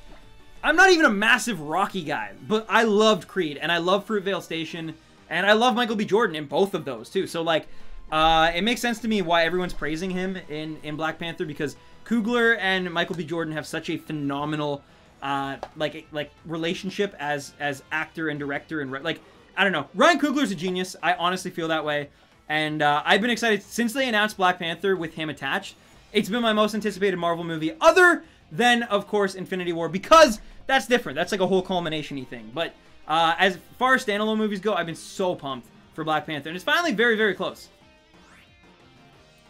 Really? Actually, Zane, you know what? I did hear that, I think. And that's very smart, I think. Because, yeah, the leaks have been ramping up more and more every year, it seems, with Game of Thrones. So, for the final season, it does suck, however, that we gotta wait, like, probably still a year and a half before it airs. I almost guarantee you they're gonna run it in summer again of 2019. And that is just, that stings a little bit. I'm so overly excited for the new Spider-Man anime movie. Yo, I am too, Fluff Puff, actually. I love Spider-Man, obviously, and I love the idea of, like, it's gonna be the Spider-Verse. But Miles Morales is so amazing as a character. And so much more, like, I guess, like, I definitely can relate to Peter Parker a lot because I'm a sarcastic and, you know, nerdy kind of dude. But Miles Morales also, like, there's a different level of relatability to him. It's like, you know, either way, I think he's a perfect Spider-Man. I was actually kind of hoping that Marvel would go with Miles for the, because it not only would it add a little bit of, like, it would redefine the character again for a new generation, because, you know, they just, like, the Andrew Garfield movie just came, like, last one came out in 2014. So all of a sudden, 2016, we had a new Tom Holland Spider-Man in Civil War. But, like, I thought it would have been good for that, but also just to, like, I mean, the Avengers could use a little bit more representation. I'm sorry. I know that, like, you know, some of them weren't initially made that way or whatever, but I think it would have been really cool for a lot of people if, like, Spider-Man had been Miles Morales. That's just, but anyway, the point is, at least we're getting the animated movie. I'm really, really excited for it, and, yeah. I'm excited, man. That is going to be it's going to be a great movie, great year for superhero movies overall. Like, Black Panther, Infinity War, Spider-Man the animated one. We also have, I believe there's the new X-Men one. I don't know if it'll be good, but hey, it's something at least. As well as Ant-Man and the Wasp also. So like, it's gonna be really good. Aquaman comes out at the end of the year too. I don't know how I feel about that, but hopefully they can salvage it because I like Jason Momoa. I think the director, I think it's James Wan is directing it, right? He's a good director, like, you know. But we'll see, we'll see. DC is incomplete. The fact that Thor Ragnarok made more than a Justice League movie is ridiculous. That Gamer Guy 19, thank you for the sub. Welcome to the Stampede, Gamer Guy. But yeah, and I don't mean ridiculous in the sense of like, oh, Justice League deserves so much more love. I mean like, WB botched that attempt so hard. Like Thor Ragnarok was a phenomenal movie with so much love and so much humor and character poured in, and it's such a Taika Waititi movie, and I love it for that. Justice League had like almost no personality to it. It was like just a bland beat. It felt like a video game kind of. Like it just, I don't know. There were some okay moments, but it's I didn't even see it initially in the theaters. Like that's how like I never thought I would see the day where I didn't see a Justice League movie. And like I grew up with Justice League and Justice League Unlimited and the whole like DC EU or the Bruce Timm, like the Timverse or whatever for cartoons. And it's like, it's such a shame, man. It's such a shame. Don't forget the live action Supersonic. Is Sonic getting a Spike Chris, thank you for the sub. Welcome to the Stampede. Is Sonic getting an animated movie this year? I didn't know it was this year. I heard there was plans, but why is everyone Spider-Man in that movie? I can't tell you, Sebastian. Animated movies or live action? What are you talking about? Justice League? I'm talking about those are all live action movies. I was just talking about. I don't like DC that much. I'm definitely more of a Marvel fanboy than a DC guy. I pretty much always have been. Other than DC makes some really, really good like cartoons. Teen Titans was amazing. Batman the Animated Series, Justice League, Young Justice. Like they make really, really good, and like some of their animated features are also amazing. Like the adaptation of Dark Knight Returns, phenomenal. Crisis on Infinite Earth, like they have some really, really solid stuff. The Flash TV show is pretty good too. But when it comes to movies, yeah, Marvel is just like, DC went into it. They're like, yo, Marvel's doing so well, we can totally take advantage of this, and like, and then they just like, they ruined it so hard, guys. Are you gonna be on Discord tonight? Possibly. I might also be checking out my new capture card though, so we'll see. We'll see. We still got like quite a while to go here with Drampa hunting, so we'll see. We'll see. I've almost been streaming for 2 hours as well. I think I'm gonna do probably like close-ish to 3 hours tonight, maybe. But I can't really go past 10 because my brother's got to sleep. I'm gonna ask her tomorrow. Oh, nice, JPB. They cut over an hour out of Justice League. Yeah, that's true. That's true.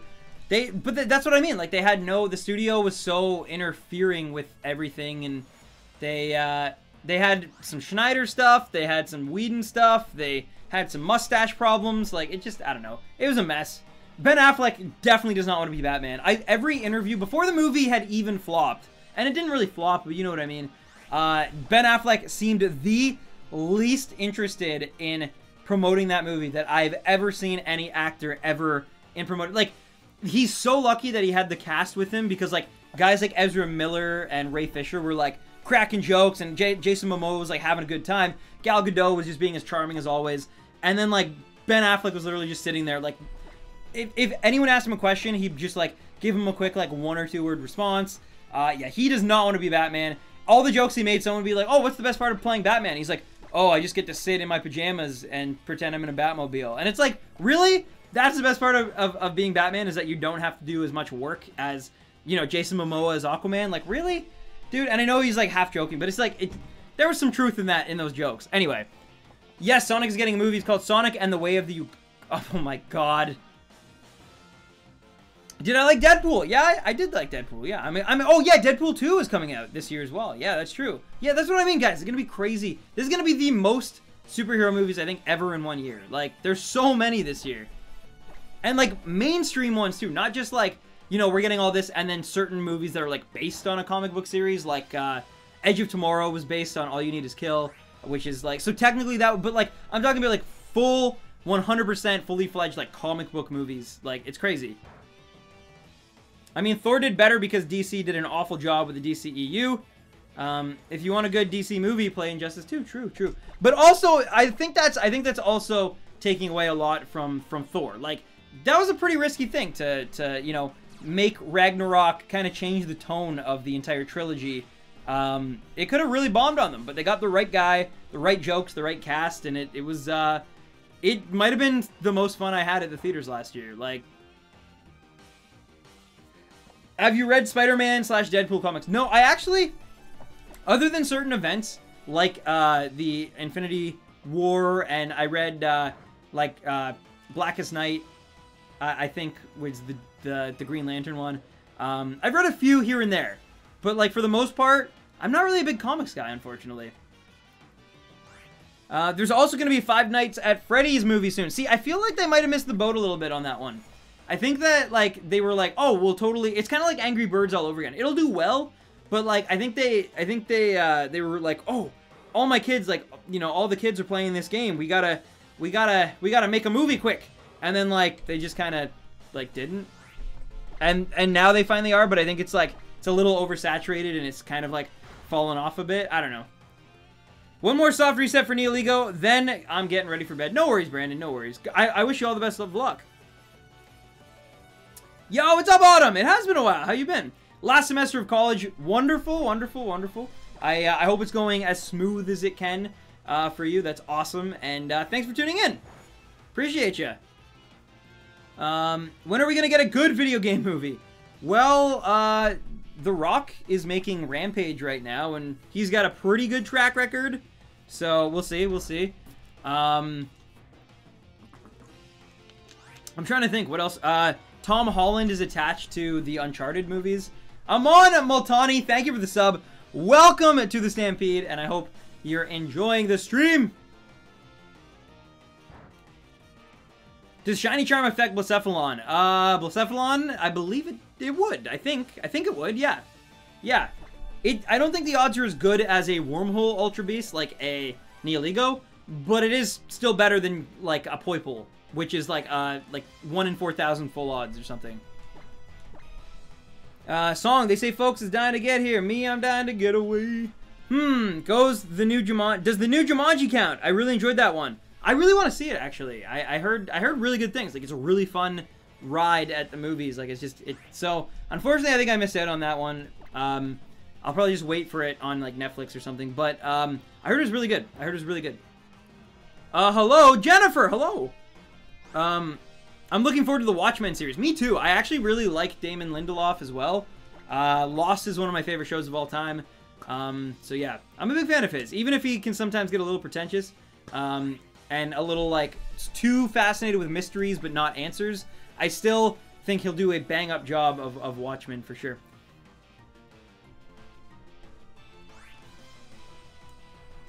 Yes, it affects Blacephalon. The new Jumanji movie is absolutely hilarious. Jumanji is really cool. I saw Jumanji. It did really well. I think it passed Justice League at the box office, actually. I'm pretty sure. And I think it passed Wonder Woman, too, actually. Yeah, it made a lot of money. Way more than I think they even expected. But yeah, the Jumanji writers have probably never played a video game ever, since they keep saying, we gotta advance a level when it's clearly an open world game. True, but... I mean, I think they just, yeah, I don't know. But I do want to see it, for sure. Like, Nad doesn't really want to see it because she loves the Robin Williams one so much that she's like, it can't possibly be the same. And I'm like, it's not supposed to be. But yeah, I'm trying to convince her. We were actually supposed to see it not that long ago, but we just ran out of time. It was too late, and she had to work the next day. Jumanji made my favorite movie of all time. Really? That's your favorite movie? That's awesome. I loved the Robin Williams one when I was a kid, so, like, I get it. I get it. It isn't as nightmare-inducing. Wonderful, wonderful. Do you have Mario cereal in Canada? We do, but I haven't seen any yet. And I've been looking. I went to the grocery store yesterday, and I still didn't see any, so, yeah. Does it taste good? What does it taste like? Like, if you could compare it to any other cereal, what does the Mario Amiibo one taste like? Tell Nad that I say it's too good not to see. Okay, okay. What? Supersonic Show's like, what? Yeah, I'm on an Amiibo subreddit, and like Amiibo Canada subreddit, and some of them have definitely found it. It's just, it's way harder to find in Canada for sure. Why can't I not speak? Mario cereal is pasta? Mario! Kevin Hart is my favorite actor, though, so yeah, I have to put Kevin Hart and Dwayne Johnson over the others. Kevin Hart is interesting. I like Kevin Hart, but I find he has one joke that works for him really, really well. Douglas Menjivar, thank you for the sub. Welcome to the Stampede. I hope you're doing well tonight. But I do like Kevin Hart. I do think he's funny. But yeah.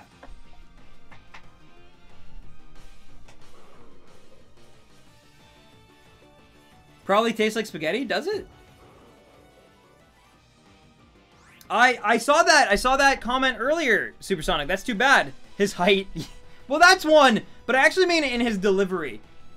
He has a thing. What he does is kind of just like repeats the joke, sort of. So like if someone says, I'm trying to think of an example. It's been a long time, but I remember when I saw the movie like with Will Ferrell. It's called like Get Hard, which is a very inappropriate title for the stream, but that is the name of the movie, I believe. And there was like a joke where like Will Ferrell would say something, and the way he'd react, he'd be like, oh, this thing, like this thing, and like he'd just kind of like keep like, it's hard to explain. I need to give a proper example, I realize, otherwise what I'm saying has no credibility at all. But I can't remember right now because it's been so long since I've seen him in a movie. But trust me, it is definitely a thing he does. And it's kind of similar to what Mark Wahlberg does, which is what I explained on like the last stream, where he will take a joke but like end it with like the person's name. So if like Will Ferrell's like, oh, you're just in here doing sit-ups today, or like you're in here doing some chin-ups in the garage, he's like, yeah, of course I'm doing sit-ups in the garage, Brad. Of course I'm doing it, Brad. Like, what do you think I'm doing, Brad? Like, he says the people's names so much, it's crazy. But anyway, I need a proper example, so I'm not gonna be too much of a stickler for Kevin Hart. He's still hilarious, and I think Mark Wahlberg is pretty funny as well. But yeah, it's something I noticed a long time ago. I can't stand live-action Jack Black. See, that is actually, I actually really love Jack Black. What should I name the Resinosaur? What? Mario cereal tastes kind of like Fruit Loops mixed with stale Lucky Charms. Maybe I just got a bad box. Wasn't a fan. Huh, sounds about right. You know what? The best cereal was when Spider-Man 2 came out. The one with Doc Ock. There was a Spider-Man 2 cereal that came with like, it came with a toy that would like light up, and it was like a wrist thing that, anyway, I got it for the toy, but the cereal was actually amazing. They were like little webs. They were almost like honeycombs, and they were like little thick webs, but they were like berry flavored. They were so good. So good. I loved that cereal so much when I was a kid. But then, of course, it left shelves pretty fast, and I never had it again. But he's great as Poe. I agree. I actually really like the Kung Fu Panda movies as well. They're good. I haven't seen the third one, though, and I hear that's pretty good, too. And Walter White's in it, so. I can't stand shiny hunting. Oh, you. I'm going to have to use another Lepa soon. 125. That means we still have... Well, I don't know. I don't know if I'm getting to 150 tonight, guys. I'm sorry. I'm going to try to go till 10 if I can. But we've been going for about 2 hours now. And we've only gotten 20 Drampas, which is crazy. So, yeah. I can only go until 10. Man, this thing really, I guess, has not been calling. Wow. I mean, I know I've been a little distracted, but... Yo, what's up, DJ Cat? How's it going? What if it tries to struggle? It won't struggle because I got Harvest Skill Swap on it. Is Umbreon now your second favorite Pokemon of all time because Mimikyu made the progress over the years? Honestly, I would have to like rethink about and kind of like weigh out my various favorites. Because like, I'm not even kidding. Umbreon is still obviously top 5. But like, just as I've been growing older and whatnot, like there's Pokemon that have taken on extra meaning to me. And some I just really love. Like, Lantern, I really, really love Lantern. Like, it's grown on me so much. It's probably in my top 3 at this point. Talonflame still is up there because it means a lot to me because of where I was at when I like had one on my team and stuff. So yeah, Talonflame I still really, really adore. But man, yeah, like Mimikyu's up there, Lantern's up there, Talonflame, Cyndaquil, Umbreon. They're probably still my top 5, but it's like it's hard to place them. Obviously, Mimikyu. I think Mimikyu has to be my favorite Pokemon because I got it tattooed pretty largely on my inner bicep. So it's like, you know, there's like I gotta love it. So yeah, Mimikyu means the world to me. So it's Mimikyu definitely is number 1. And then Umbreon is probably still like 3, I guess, or maybe even 2, maybe 2. I do really still love Umbreon. It just reminds me of the nostalgia of Gen 2, like incarnate for me. And yes, and kind of Gen 5 as well, because I had an Umbreon on my Black and White 2 playthrough. So yeah, like I really like Umbreon still. It just, yeah, it's hard. It's tricky. It's tricky.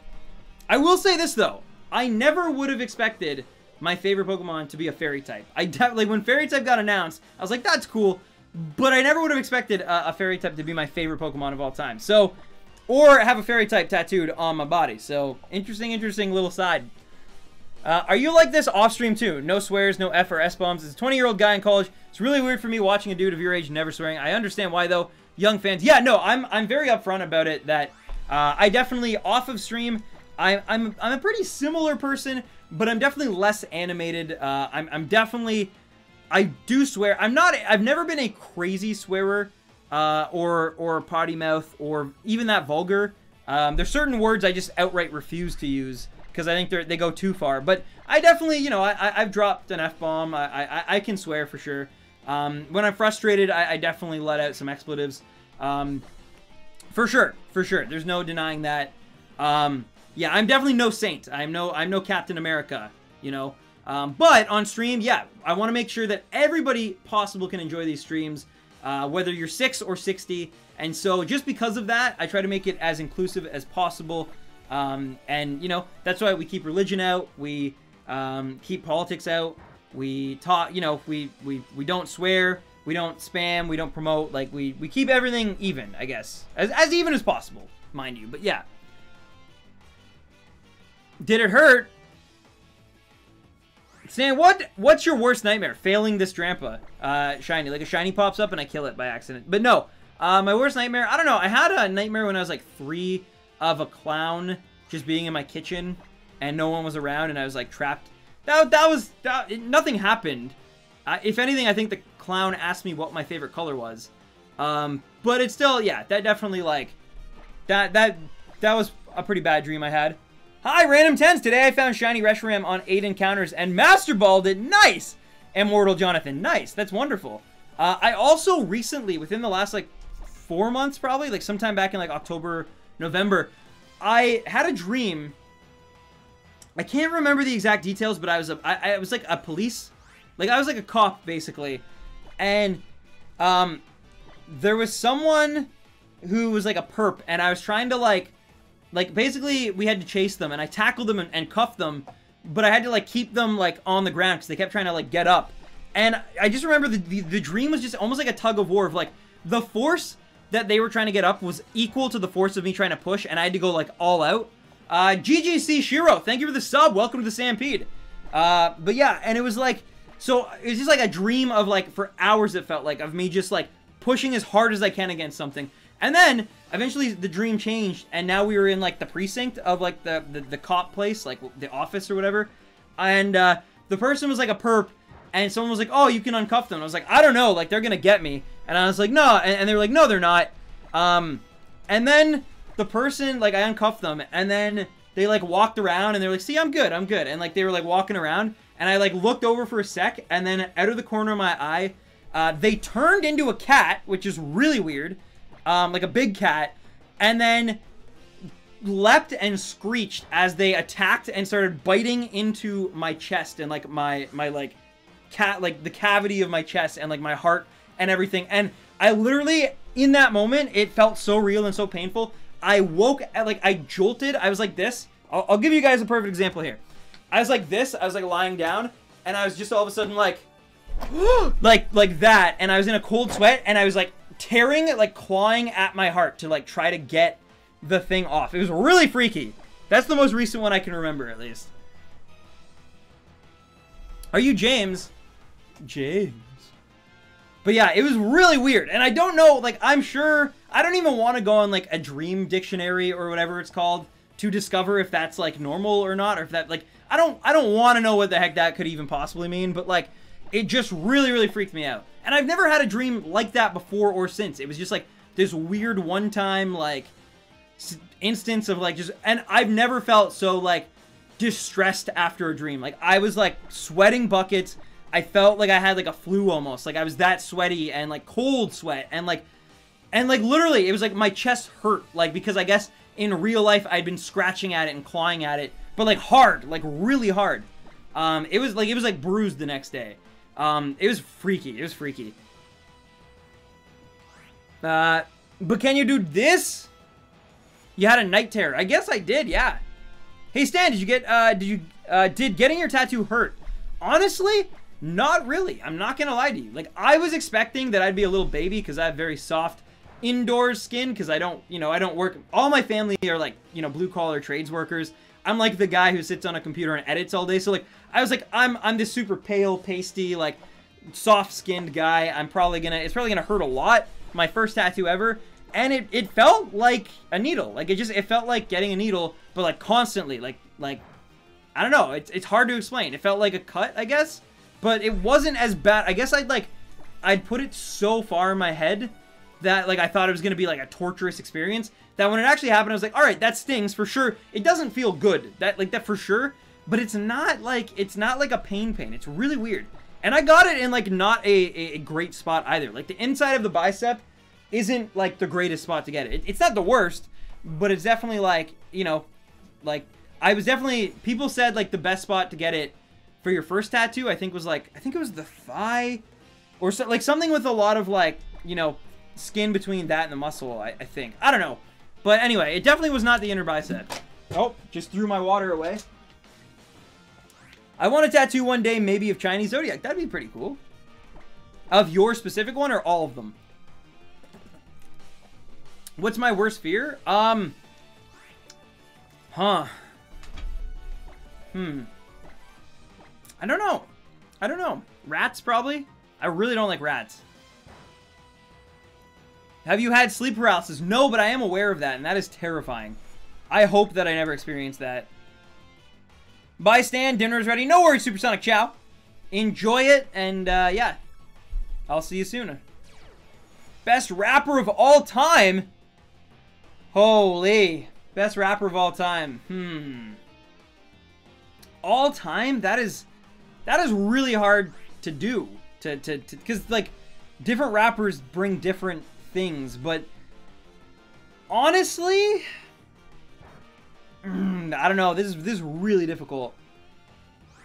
Like, the thing is, I don't think you can say that Biggie Smalls or Tupac were the greatest rappers of all time, only because they were so young when they died. Like, it's easy to be like super famous and super like popular and really good at what you do, but then, you know, when you age and you start falling off and stuff, it's how you deal with that I think really, like a guy like Jay-Z or a guy like Eminem, these people who've been in the game for such a long time and somehow still stay relevant, although admittedly Eminem's most recent album was a bit of a mess, but still the point remains is that, like, yeah, I don't think you can like gauge them in the same way, but they're still legendary for sure, right? So it's like, how do you, like, Nas is pretty amazing and had some, like, because it's like, is it the person who had the greatest moment, or is it the person who's had the best career and the most, and like the best body of work? Because if we're talking best body of work, then honestly I think it's got to be Kanye West or Eminem. I think it's got to be one of those two, because not only were they able to be like commercially successful, but also creatively successful, and like still managed to be relevant for such a long time and like tap into something within their audience. Like, I would also say Jay-Z as well. I'm not a big fan of Jay-Z and his, but I get that, like, I don't know if I'm supposed to be. I don't know if I'm in his older state now. I don't know if I'm meant to understand some of his lyrics. Like, the story of OJ, am I like, I love that song, and I get the meaning behind it, but can I really get it? You know what I mean? So it's like, I don't know, maybe that's why, but I still gotta give respect where it's due, and I would give him a bit of a, I think he's a genius businessman. Yeah, I don't know. It's Diggy Queens. Yo, yeah, with me. Yeah, let's get it. Let's go. Check my $1 million swag. Tell them tenfold because they want to copy that. If I had sleep paralysis and I'm 12, it's... Oh, wow. That is scary. That is very scary, especially at 12. Hi, hello, Josmal! What is your tapu from Alola? Either Finny or Coco, one of those two. It kind of just changes, honestly, but I think probably Coco at the end of the day, weirdly enough. Yeah, no worries, Quartz, no worries. Oh, nice, Shocky, nice. Bystand has been fun, no worries, Nightshade, take care of yourself. I hope to see you on Thursday when we stream next, but if I don't, take care, my friend. Have a good week. I do know the way. But yeah, no, I like personally, some of my personal favorite rappers are Childish Gambino, Drake. I'm from Toronto, so like the Drake thing, it's kind of, it happens. But I actually really do like Drake. But yeah, Childish Gambino, Drake. I really like Kendrick, although weirdly enough, the most I ever liked Kendrick was when Good Kid, Mad City came out. Like that was my Kendrick album, and I'm amazed that like not amazed because he's really talented, but like I'm very, I think it's so cool that he's now getting like more recognition, and but I haven't listened to his stuff. Like To Pimp a Butterfly is one I almost skipped entirely. I just got really busy when it came out, and I think I was like in the middle of exams or something, and I never got around to it. And it's something that one day I know I'm gonna pick up and probably fall in love with. And then Damn, I've listened to like half of it, but I definitely need to give Kendrick more time because he's so lyrically fluid, and like it's, you know, I don't know, it's a lot more difficult. Like you actually got to like think about his raps, I find, and like you learn more about the picture he's painting with every listen, I guess. Like I don't know, I feel like each tapu represents a season. Coco would be summer, Lily would be spring, Bulu would be fall, and Finny would be winter. Hey, I think that's actually a pretty good I think that's a pretty good analogy. Yeah, I like that. Yeah, no worries, Sebastian, no worries. Want to hear a good pickup line? Let's say a girl asks you, do you know the way? And you say yes to your heart. That's it. That's how I got my girlfriend. Stan, my worst fear is talking to my crush. Well, tomorrow you're going to conquer that fear. The thoughts on Tupac? Snuffed out way too early, obviously. I've always been more of a Tupac fan than a Biggie fan up until recently, where I've kind of started listening more to Biggie. But yeah, I love Tupac. I think he was an artist, but I think he was so artistic and so creative, but also kind of got trapped in that Suge Knight thug life. If that, you know what I mean, like that, the like gang mentality, and I think that's such a shame because man, he was some talented, like like I said, he was an absolute artist. Like it wasn't the lifestyle, it was literally like he just wanted to create, and you could like get that sense from his stuff. I really like California Love. I know it's a super popular one from him, but still Ballin' is really good. Like he's just an incredible artist, right? Like Eminem is the god, the rap god. Yeah, I mean Eminem is up there. Like I said, he would be someone you almost have to give a lot of credit to, you know? My boyfriend asked me out by handing me a line with his phone number on it. We've been dating for 3 years. There you go. Love is love. It works in mysterious ways, but sometimes all it takes is a lime and a few digits, and yeah, 3 years of happiness. Later, Sherd, thank you for tuning in. Hope to see you around sometime, and yeah, thanks so much for joining us, my friend. I wonder how many more of these Drampas we're gonna be able to get tonight, guys. We have about 50 minutes left of the stream, so yeah. What's up, Slime Gamer? Welcome. My worst fear is not becoming a full-time YouTuber. Well, that shouldn't be a fear. That shouldn't be a fear. You shouldn't be afraid. You should be afraid of not doing your best. You shouldn't be afraid of, like, that's like me being like, I'm afraid I can't go to the moon. Like, that's gonna suck. I'm gonna, like, it's like sometimes things just happen that you can't control. But like, your biggest fear should never be something tied to luck and chance, because that's what a lot of YouTube is at this point. I'm not gonna lie to you. Even for me, it's a lot of luck and chance. So yeah, but if your fear should be being disappointed in yourself if you don't give it your all, if you don't, you know, push yourself as hard as you can. If you tried your absolute best and gave it everything you had, and it just didn't work out because of circumstances, you shouldn't be afraid of that. But you should be afraid of not even trying. That's the big thing, I think. It's so true about him becoming a thug or whatever when he signed with Death Row. Yeah, Death Row, like, it really, really changed everything. Like, Suge Knight, man, he's such a bad influence on so many, like, it's too bad. But what do you do? YouTube really is a flip of the coin. It's true. It's true. It really is. You can be the most talented, dedicated, and experienced person, but, like, it might not matter if the algorithm doesn't favor your type of content at that right moment of time, or, you know, your thing doesn't get shared on Reddit, and because someone else made the same thing at the same time, and there's, like, it's crazy to think, but it is. It's all kind of just based on what YouTube wants in the moment, at that moment, and you can be as talented as you want, but, like, for example, right now, you could be the most talented person at giving, you could be the most sound, amazing, like, civil rights leader in the world, and post it on YouTube, and they'll probably monetize you, and then you'll never get searched by people. Like, you could have the best stance on something and have ideas that can help change the world, and they'll probably demonetize you. Like, so it depends. Like, it's just like luck. It's weird. I got my girlfriend out of her finding out I had a crush on her. Then, like, 2 months later, asked her if she would like to go with me, and it's a 2-month of dating soon. Nice, Shocky. Yeah, keep trying, man. Keep trying. I'm not trying to discourage you, but I am saying that you should not, like, don't put all your eggs in that basket. But if you do, try your hardest. Give yourself a window of, like, time to make it happen. But also, you can't be mad at luck. And, you know, it's weird. Jack's favorite is Logic. Logic's pretty good, actually. I like Logic. Yeah, he's pretty decent. I need to listen to his actual full album because I've only heard a few of, like, the singles. But yeah, he's pretty talented, it seems. I will say though, I don't like in that in the 1-800 song that he does with, like, Alessia Cara and Khaled or Khalid. I don't like the "Who can relate?" Woo! Like, I think, like, I think the song and that message, and it's, like, it's so good. But I dislike that one part. It's like, it feels like it belongs in a different song. Like that, and that's just my opinion again. But, like, that's the one reason I couldn't really get into that song, is that one part. It stuck out like a sore thumb every time. But I do like Logic, and I like that song, not that part notwithstanding. Stan, it is a cool tattoo, but in 60 years from now, feel like you might regret it because might get tired of Pokemon. Yeah, but Dr. Swablu, it's not like I got a Pokemon tattooed on me.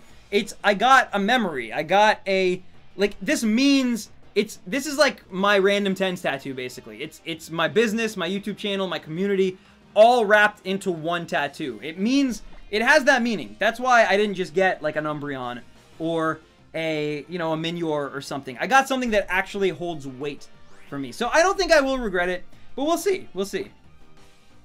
But I don't know. My dad is, like, almost 55. And, like, he has a bunch of tattoos, and he doesn't regret any of them. I don't think I've ever spoken to somebody who got a tattoo and was like years later. Like, I'm talking, like, obviously these are older people. But yeah, I don't think I've ever talked to an older person with a tattoo, and they've ever once been like, yeah, I shouldn't have got this. Like, I regret getting this tattoo. Unless it was, like, a name of somebody who they were, like, in love with and then divorced or something. But, like, other than that, it's like, I think, yeah. If you have enough meaning to go through with it and get it, I think for the most part, it's probably going to be okay. And I got to use a Leatherberry. The song Killing Spree made me so uncomfortable for the longest time. I haven't heard that. Hey, no worries, Court Septile. You're good, you're good. This is a place you can just be yourself, man. If you're having a bad day, no worries. How do you donate? There is a little super chat donation icon at the bottom grayed out of the chat window. There is also a link in the description that you can do it through PayPal or a Streamlabs donation, which is like credit card, basically. Oh, I should use Lepaberry. Dang. I'm going to get a tattoo of a grape so that if I ever get really old, it'll be a raisin. Nice. Nice. But yeah, tattoos are like, I don't know. I'm like, I will always be careful, and I never want to get anything too big. And that's also why I got this tattoo specifically on my inner bicep, because, like, it makes it a little bit more personal. It's like, unless I really want to show people it's kind of hidden a little bit, you know. So I don't know. I think I'll be okay. I think I'll be okay. But yeah, I understand what you're saying though, because it's not like it's like, oh my god, I was like, what did I just do? But it's not like it's like a, you know, an eagle or a portrait or something. Like it's a Pokemon, and like, you know, I'm 20 right now, but will I like Pokemon when I'm 80? Like, I get that. I definitely understand that. It's bad to get media things tattooed on you because you might grow out of things. But I still think that, I think it's what it represents to me that's more important than the actual Pokemon itself, if that makes any sense. But anyway, which game is this? This is Ultra Moon. If you're sober when you get the tattoo, you shouldn't regret it. Exactly, exactly. You donate like this. Thank you, Fluff Puff. Fluff Puff Hype. Thank you so much, my friend, for that donation. I appreciate you. You didn't, again, though, you didn't have to do that just to, you know, show them the way. But no, seriously, thank you so much. Fluff Puff Hype. And yeah, and again, guys, thank you so much for everything you did. Because of you guys, we got this new capture card. Again, I gotta make sure everything's there because it's kind of crazy that they shipped it in like 3 days, but from Japan. But I'm really excited to open it. I cannot wait, and hopefully it's you know, it's good. Also, where the heck did I put my phone? I just realized that's so weird. Where is it? Oh, it was hiding under the package. That makes sense, actually.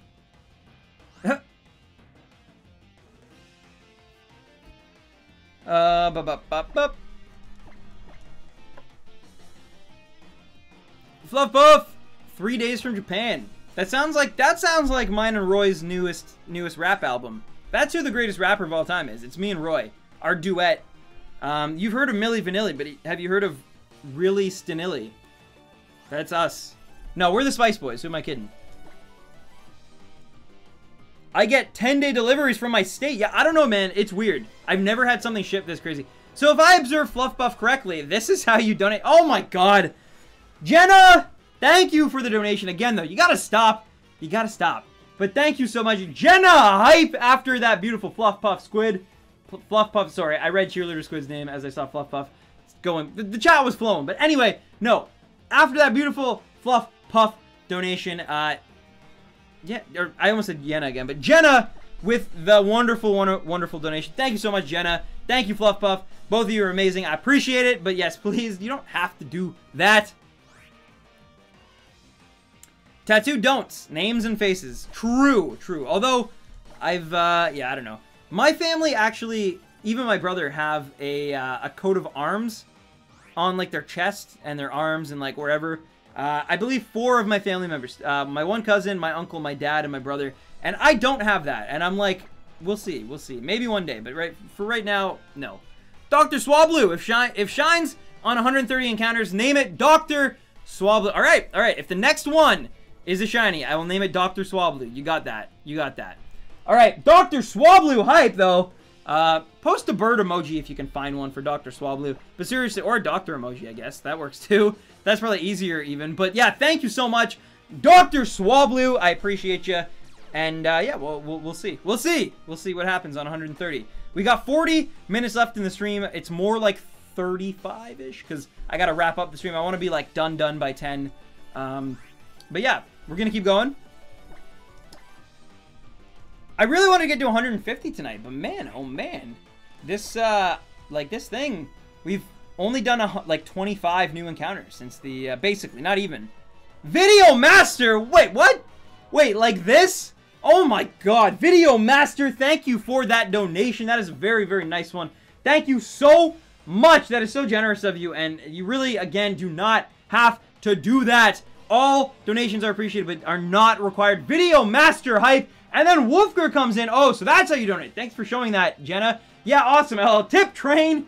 Thank you, Wolfger. Thank you to both of you guys. That is really way too much. I seriously appreciate it. Thank you, thank you, thank you. You guys are the best. Thank you from the bottom of my heart. Did I say thank you? But no, seriously. Amazing. Get your lions. Get your video cameras emojis in the chat, please. We're not filming an African lion safari. We don't need video cameras and lions, but I just thank you so much, you guys. Seriously, that's unbelievable. That is way too much, and hopefully it means a Shiny Drampa is coming soon, so we can all celebrate together. One day my cousin traded me a Zoroark, and he told me about this Pokemon, and I fell in love with it. Then I used it, and he always shined on my team. Then when I shiny hunted a Zorua, it got me into Shinies. Nice, Zorua actually got me into Shinies as well, weirdly enough. That's awesome. I'm getting a tattoo of the Triforce on my right hand. I think that's decent. See, I would also, my thing is, because I think most places are kind of changing their tune on this, but I definitely wanted something that, like, I could cover up if I needed to have, like, a job interview or something ever. Yo, Dr. Swablu, again, I'm on 599 soft resets for Celebi. I hope it shines. Thank you again, Dr. Swablu. And then Amanda Wheaton. Oh, by the way, good luck on your Celebi as well. Seriously, I know it's a pain in the butt, but it's going to be so worth it when you transfer it up. Amanda Wheaton, I'm not getting it. Did I hit the right button? You guys are crazy. Thank you, Amanda. Thank you, Dr. Swablu, once again. Yes, that double hype. You guys are amazing. Seriously, seriously, thank you so much. Seriously, all of the donations, just they help me, they help the channel, they help the community. It's because of, you know, you guys in the past and other donations that we've been able to get cool things like a new capture card to keep these streams going, and, you know, better software and better lighting and better, so, like, thank you so much, you guys, seriously. I really do appreciate it. You help keep this stream of mine going, and I couldn't ask for a better community, seriously. So thank you. Choo-choo! Yeah, seriously. Can anyone help me complete the Pokedex, please? Wayne, maybe consider joining our Discord. We got a whole forum. It's kind of like Skype meets Reddit, where you can actually, like, you know, trade people. You can ask for trades. There's giveaways, battles. It's really cool. Stan, Boban, Banana, Nana, Bofan, Fee, Fi, Fofan, Stan. Thank you, JSK, for that beautiful serenade you gave me. Best Nintendo villain. Ooh. Does it count? Does it have to be, like, on a Nintendo console? Or does it have to be, does it have to be, like does Nintendo have to make the game? Or can it be a third party on a Nintendo system? Like, could it be Gruntilda from Banjo-Kazooie? Just for an example. That's not my pick, but, Dr. Swablu, it didn't shine! You guys got to have hype up more. Dr. Swablu, we haven't even seen another Drampa yet, though, my friend. It can't shine if it doesn't pop up. It's got to call one in, you know? But yes, Dr. Swablu hype again. Thank you so much, Dr. Swablu. The doctor is in, and he wants a shiny. And, or just anything, because Drampa, come on, call. We're so close to 130, Drampa. You got this.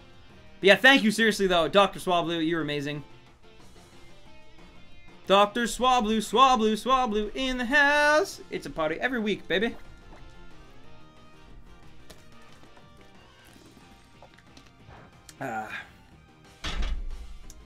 Oh, he's talking to Selby. My bad, my bad, my bad. Sorry about that, Dr. Swablu. But you will get it, I promise. I promise. You got this. Yo, and Tuk Tuk. No, you're doing it wrong. You follow Tuk Tuk Floof on... You follow Tuk Tuk Floof on Twitch, hashtag shameless self-plug, do a kickflip on a DS motherboard, then hit this button. Oh my god, Tuk Tuk. Thank you so much, man. And I'm glad at least you called out the shameless self-promote. I was like, what is he doing? But you were in on the joke, and I love that. Thank you, Tuk Tuk. Tuk Tuk hype! The Overwatch / TF2 master. Thank you so much, man. Seriously, I appreciate it. Tuk Tuk hype. And then Dr. Swablu hype again. Dr. Swablu, you are crazy. You are insane. Thank you so much for the donations. I really, really do appreciate them. And yeah, my bad. My bad about the whole Celebi thing. I really thought you were talking about the Drampa, but obviously the Celebi made so much more sense. Make it rain. Oh my god. I wish I could donate, but I'm still in middle school. No worries, Shiny Mega Sharpedo. If you can't donate, just being here, commenting, giving me your time, your energy, you know, helping get me through the struggles of waiting for a Drampa to shine. It's enough, trust me. And Marquis Williams with the donation as well. Thank you so much, Marquis. No comment, just a really nice donation. Thank you so much, Marquis. Marquis hype. Seriously, thank you for the donation. I do appreciate that. You are incredible. And I hope you're having a great night watching. I hope the stream has been, you know, semi-entertaining for you. I know Drampa's not the most entertaining thing to shiny hunt, but I really do hope that you've enjoyed tonight. Thank you for making it even more special for me and this community. And Marquis, you are awesome. And Marquis hype one more time. Hello, it's me, the Brazilian. What's up, Craft Locus? Stan, if you ever get a shiny Chikorita, can you name it after me? Chikorita was my first Pokemon ever and my second favorite, but you already got Sceptile. That is true. Maybe. We will see. We will see, Quartz. We will see. I'm not opposed to it. I just don't... I think it's going to be a very long time before I do a Chikorita hunt. I'm sorry. I'm sorry.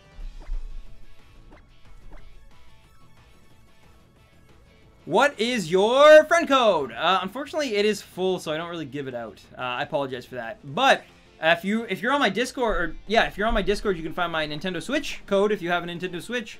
I still have space on that. And we've gone full circle with the questions. Back to Pi. Nice, I love it. Do you still play Pokemon Go?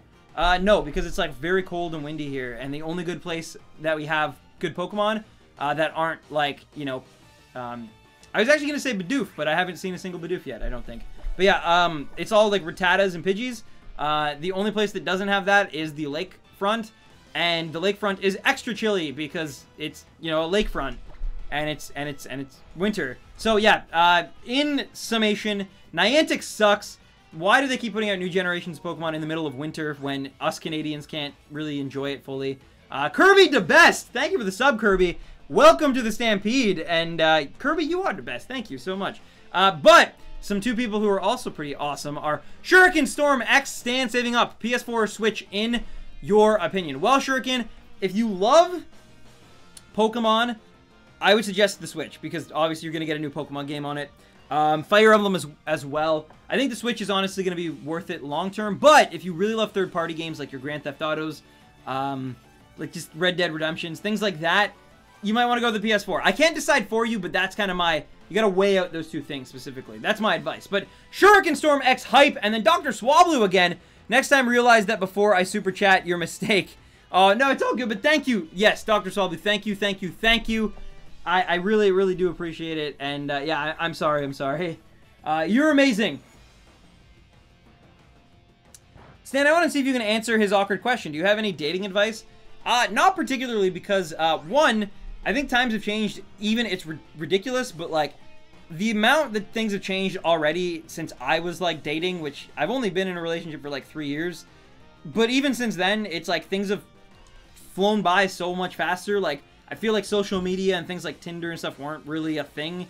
By the way, not that I'm advocating Tinder. I'm just saying that like I feel like the digital space is so much more important than it even was 3 years ago when I was still on the market. So yeah, it's hard, but also I think everybody is different. I think there are people who love big romantic gestures. I think there's some people who get creeped out by big romantic gestures. I think playing it cool for some people is the way to their heart, and ignoring them is the way to their heart, weirdly enough. But I think there's some people, though, that need full attention at all times, and, like, that's how you win them over. I think it's just, depends on the person, it depends on the relationship, and every relationship has a different soil, and every relationship needs to be watered differently, but at the end of the day, you know, who's to say which flower is prettier than the other? That's my analogy, I'm sticking to it, and, yeah, just, you know, I think the biggest thing across the board, though, is I think just listen. I think if you listen, if you get to know the other person, and you know, you actually figure out where they fall on all of those things, then I think it'll be easier. But I definitely feel like you also have to go in with a sense of reality, too, though. Like, it's, you know, you might have the ultimate crush and think you're in love with somebody, but they might not look at you at a second glance, and may never, because you might not be their type. They might like a certain color of hair, or a certain height, or a certain skin color, or a certain... They might even be, like, LGBTQ. Like, you don't know, and that's what I'm saying, is that you never know, so just, you know, always listen, always pay attention, and never, like, you know, it has to be mutual. A relationship it's two streets crossing into an intersection. I don't know, but anyway, you know what I'm trying to say. You know, it doesn't work if one person is in love and the other one's not. So just listen, react, and never like put, you know, never like convince yourself that, you know, in a one-sided thing that it's a love, or it could be. It's like, you know, love should be easy, I think. I think that's kind of my big thing. People should want to hang out together. People shouldn't avoid each other. People shouldn't play games. But yeah, so that's my advice. That's a big chunk, but yeah. Can you tell me your Switch friend code? I don't have it on me right now, but it is pinned on my Discord. Yo, Gudra, I still need to shiny hunt. I don't have anything to post. What are the odds that 130 will be shiny? I don't know, but it's taken forever. I think we've gone through 100 turns with, like I wanted to get to 150 encounters tonight, and yet we've been doing a 2.5 hour. This is the longest Drampa stream I've done thus far, and it's probably the least amount of Drampas we've actually run into, just because this thing is not calling at all. Mind you, I know I'm talking, you know, getting on rants and stuff, but I still think that, like, it's weird that, yeah, this one in particular has taken a very long time to go from 129 to 130. Very, very long time. Exactly, Sato, exactly. But yeah, and by the way, I might not even know what I'm talking about. I just happened to get lucky and find, like, the best girl in the world, who perfectly, like, complimented my craziness. And that's a big thing, too, is, like, finding the person. You never want to pretend to be somebody you're not in a relationship, because that I've seen people do it a lot. Those relationships never work out. If you have to put on a disguise, basically, disguise. But yeah, if you have to put on, like, a disguise or an act to hang out with someone or their family or their friends, it's not going to work. You have to be able to feel comfortable enough to be yourself. Even if yourself is lazy, even if yourself is, tells really bad, awkward jokes or puts their foot in their mouth a lot because they, you know, even if that person is, you know, self-involved or a narcissist, even if, like, you gotta be yourself. You can't fake it. You cannot fake it. You can fake it for a little while, but it's not gonna end in happiness. Dr. Swablu, if you have a Swablu plush with you, I will sponsor. I unfortunately do not, Dr. Swablu. I only have Charizard, Mimikyu, as well as a very cool Chespin hat. Other than that, I believe I have an Umbreon as well, and a Raichu somewhere, and a Flareon. But most of those are just like random ones I picked up over time. The ones I actually went out to get were the Charizard, the Mimikyu, the Chespin hat, and the Umbreon. The Raichu and Flareon just kind of like found their way. But anyway, so I'm sorry. But either way, there's still Dr. Swablu hype. And as I say that, finally number 130 shows up. Unfortunately, I cannot name it Dr. Swablu. But at least it showed up and we can get on with the chain again.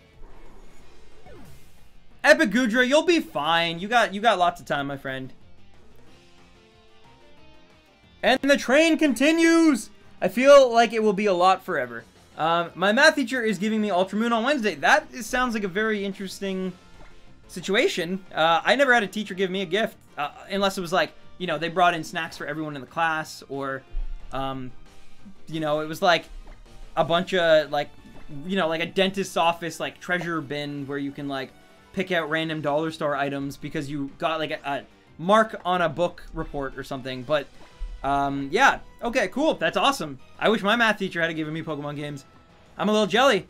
Buy one random 10s and I will sponsor. We'll see, if I can even find one. I mean, obviously I'd have to go online, but I'm going to Japan sometime in May, I think. So maybe if I see one there, I might consider it. I really want to stay for the stream, but I'm feeling so nauseous and lightheaded. I might have to go. Hey, no worries, Jenna. Seriously, I was feeling kind of the same way like last Tuesday and had to postpone the stream. So yeah, honestly, I get there. I was literally there a week ago. So yes, I get it. Go and lie down if you need to. It's super late where you are. Get some sleep, my friend. And oh, it can harvest in the sky. That's cool. But yeah. Yeah, no worries. You were awesome. I just realized it's been like 15 minutes. Dude, I know. It's crazy. The Drampa sucks, man. I hope against all hopes that it finally, you know, it finally happens. I hope it happens before 200, Ninja. Seriously, I really do, man. Because, like, if this is one of those ones, like, Bruxish that goes to, like, 1200 or something, like, that just sucks. That just downright sucks. Like, it shouldn't be, because the odds are, I think, like, just under 1 in 300. But still, it could happen, and that scares me. I really hope it's, like, a nice, like, 156 would be a great one. Or tonight, 131 would be pretty cool too. Play Fortnite. I actually have before. See, I like Fortnite, but I'm not good at PC games, especially like first-person shooters. Everything happens too fast for me, so I'd be awful at it. I'm sorry. If you want me to watch it, that's awesome, but I'm awful at it. So you would like quickly watch me, and then you'd be like, this guy sucks. Why am I watching him? So I gotta stick to the things that I'm actually like decent at, I guess. Sebastian the Landorus, what is up? Don't do Hawlucha, it's the same way.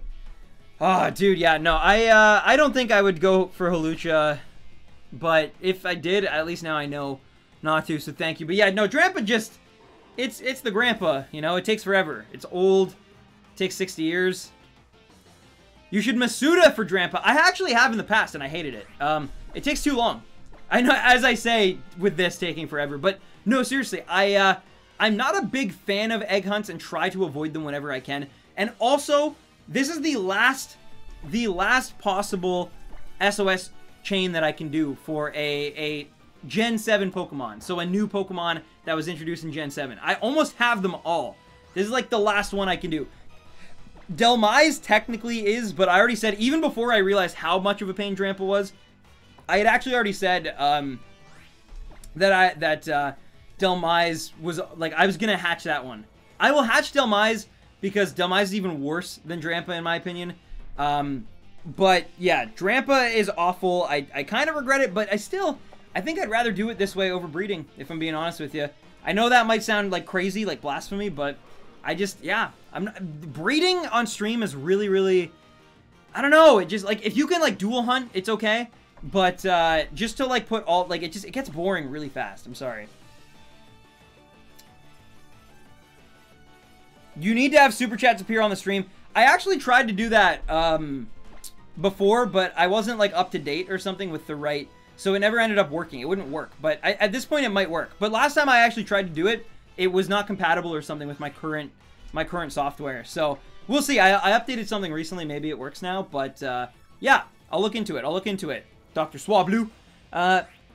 There is that. I got Drampa and 2 eggs while I was breeding for GTS. That is actually pretty awesome. I'm not gonna lie. I'm not gonna lie to you, but that is super lucky. That is super. I've actually bred already. I think like 400 Drampas or something, or 300 maybe. We've done Drampa hunts before, and to no avail. So. Instead of going back to that, I'd rather just do it this way. It'll make it so much more worth it in the end. Yeah, honestly, ever since I took shiny hunting professionally, I've yet to Masuda again. Not a fan. It's like Masuda is my personal favorite way for like breeding the perfect shiny when you're on your own and you're like watching The Office or something. But like in these games, especially because there's no like Lumiose Tower to like circle around, or like the Battle Island or whatever in Oras, like.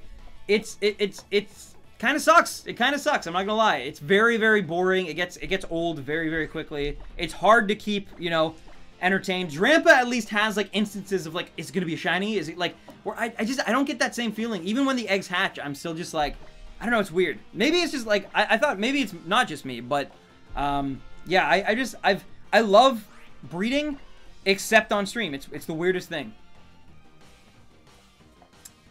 It calls in Amon about 1 in 25 calls. Drampa? True, but I mean, that's just an average, right? Like, we've literally had, I kid you not, we've definitely had Drampas who go probably 80, 90, and one never shows up. I know for a fact, at least, I've had Drampas that go to 75 without having another Drampa show up, which is triple the average, right? So, like, I guess it all averages out, because I've also gotten like 3 Drampas in 5 turns before. It happens that way. It's weird, but yeah, no, it's a very, very painful Pokemon. Stan, I would still love watching you play Fortnite even if you suck. Oh, thanks, JB. Thank you, man.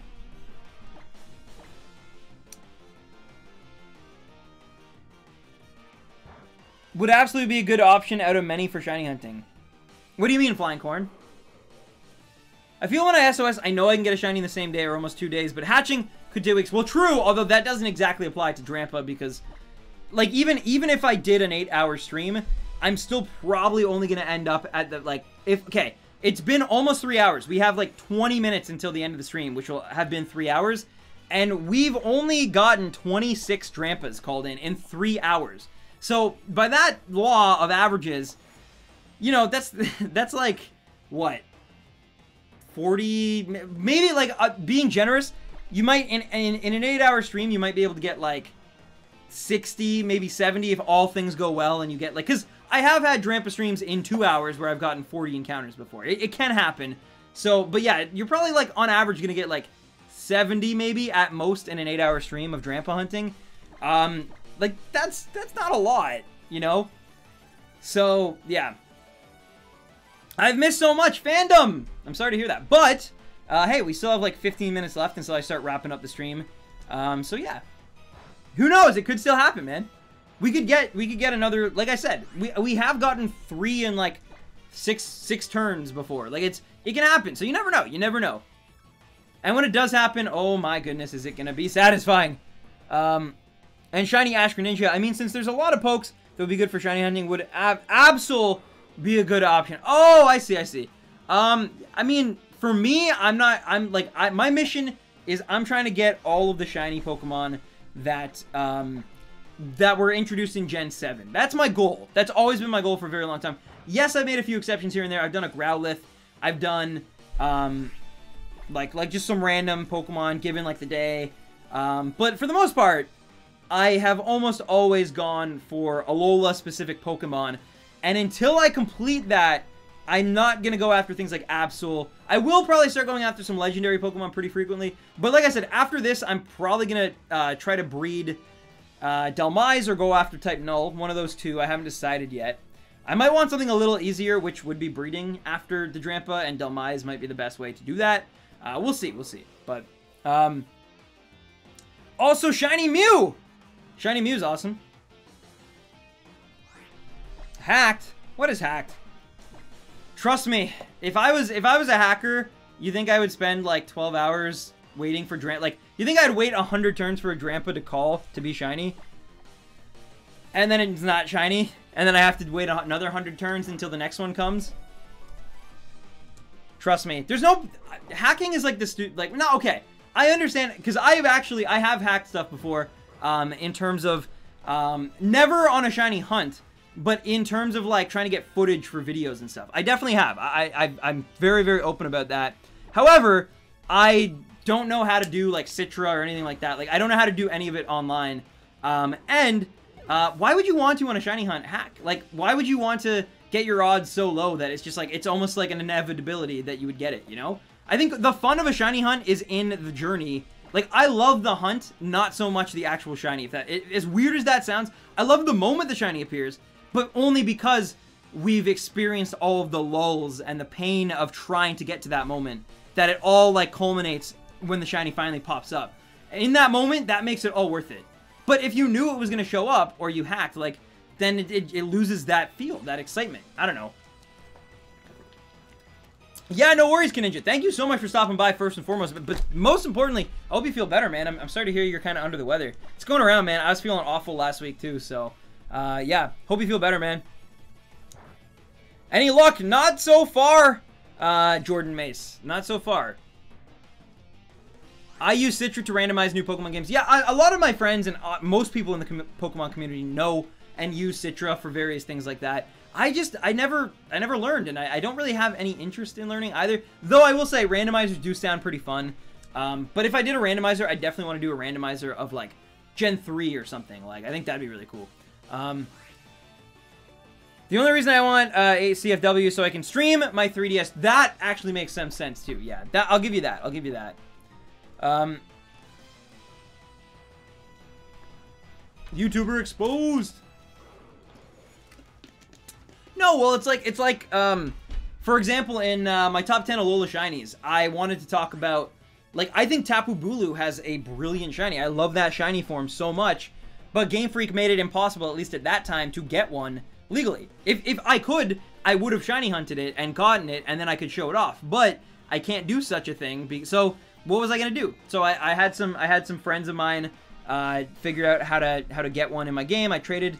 And yeah, and there was a shiny Solgaleo, I think, a shiny Lunala that they traded as well. So yeah. I think it's a result of me not taking care of myself. Well, I'm not gonna lie though, man. I get it. I get it. Ever since, I think it all started when the Steelers got eliminated and got upset. I think that's when it all started. You know, sometimes you get in a little bit of a dark space because the Steelers are, you know, they let you down time and time again, and I get that. I get that. But it's going to be okay, man. It's going to be okay. However, if the Pats win the Super Bowl, you might find yourself feeling a little, you know, again. We'll see what happens, man. We'll see what happens. But just know that we love you. There's always next season. And, yeah. It was great seeing you, Kaninja. This man is bringing up the Steelers. I'm sorry. I'm sorry. I'm sorry. I see, the thing is, I'm not even, like, rubbing in anything. I'm not, like... Not a Jacksonville fan. Like, I'm not, like, I literally just wanted to like, just somehow make a correlation of the two things, because I'm not even really like I've said before, like, because I'm in Canada, I don't really have an NFL team. If I did, it's the Bills. Like, the Steelers didn't knock out the Bills, so I got no, you know, ill will or anything like that. I just, like, Yeah, I saw an opportunity and I took it. Who are the Steelers? Is that a Filk band? Yes. They're I believe they're also Amish, I think. No, it's a football team. In the NFL, the National Football League. Although I know, D-Man, I know it's not real football. I know. Are you married? No, one day though, I'm sure. Oh, I thought that was gonna be shiny, or not a shiny, but a Drampa at the very least. It took a while for it to come back down, and I was like, usually when that happens, a shiny pops up, but sometimes it doesn't, and sometimes when it pops down really fast, a Pokemon still pops up, so, yeah. He's married to Roy. No. Roy proposed to me, and I said that we weren't ready yet. We still, you know, we haven't even met in person before. So I said, not now, but in a few more years when, you know, when you figured out life a little bit, when we're a little more settled, who knows? But yeah. But it is real football. Flying corn. How long do you think it will take for me to complete Pokemon Sun and Moon again? I already beat Olivia and I'm about to go to the Aether Paradise. Not that much longer, Flying Corn. Not that much longer. At that point, you're like, that's actually when the game starts to like, picking up a bit. Bro, Roy's married to Marlene. Is Marlene his wife? I never really was clear about that. America. I ate the pod. The Wimpod? Stroy confirmed. Stroy's always existed. Stroy's always existed. It's just, you know, like I said, he's not in a place in his life right now where he's willing to commit. So, you know, he was married to Brian Sanchez for a while. Like I just, you know, I got to make sure that you know, he loves me for me and not just all of this right here. I don't even know what that is, but yeah. Yes, Stan is married to Roy. Nat has accepted this marriage. She kind of has in a weird way, though. But, like, yeah. At one point, I suggested, like, just the three of us live together, and she's like, well, if it happens, if Roy ever moves to Canada and he needs a place, like, I'm not opposed to it. And I was like, oh, what? I was honestly just joking with her, but then I was like, wait, seriously? Roy could be a roommate? Yeah.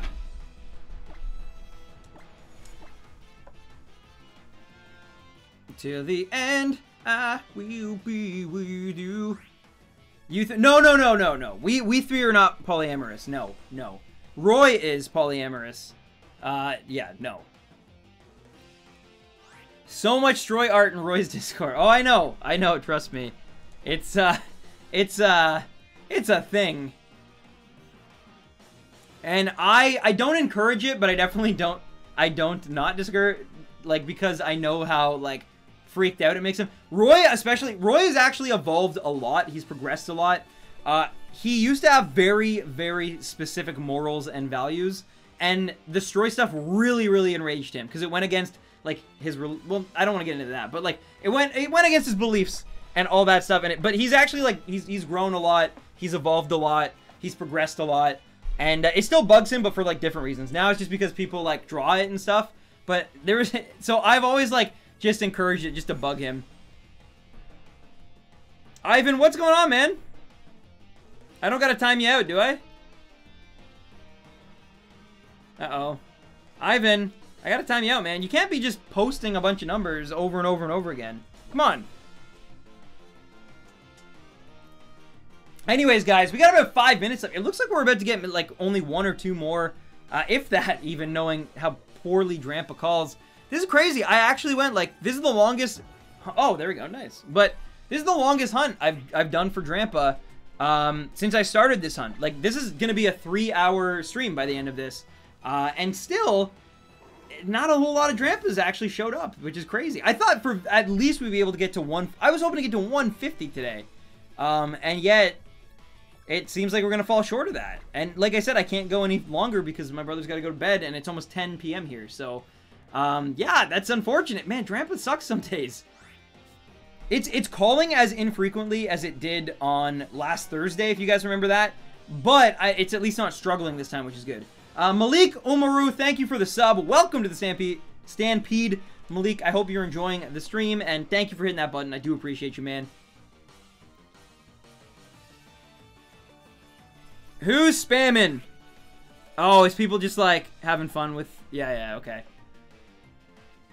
Thank you, JB. JB being the ultimate mod. Last minute shiny luck powers activate. Yeah, we'll go to 135, all right? Shiny Mega Sharpedo, thank you for the sub. Welcome to the Stampede. Shiny Mega Sharpedo, and nice name, nice name. So Stan, will you and Roy collab and do the DK rap together?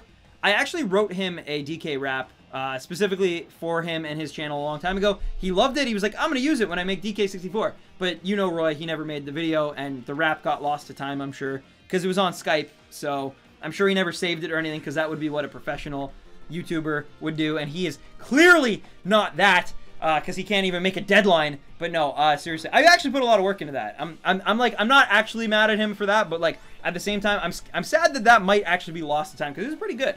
But yeah, I would love to. I hope that when he does his DK64 review, I get a cameo in it. I really do hope that, but we'll see.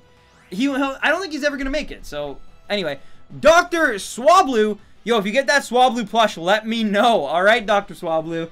I will do, but for right now, I gotta let the good people of chat know how amazing you are and how generous you are, because Dr. Swablu Hype needs to come back in the chat once again, because another donation, that's crazy. Thank you so much for all the super chatting tonight. I really do appreciate it. You are incredible.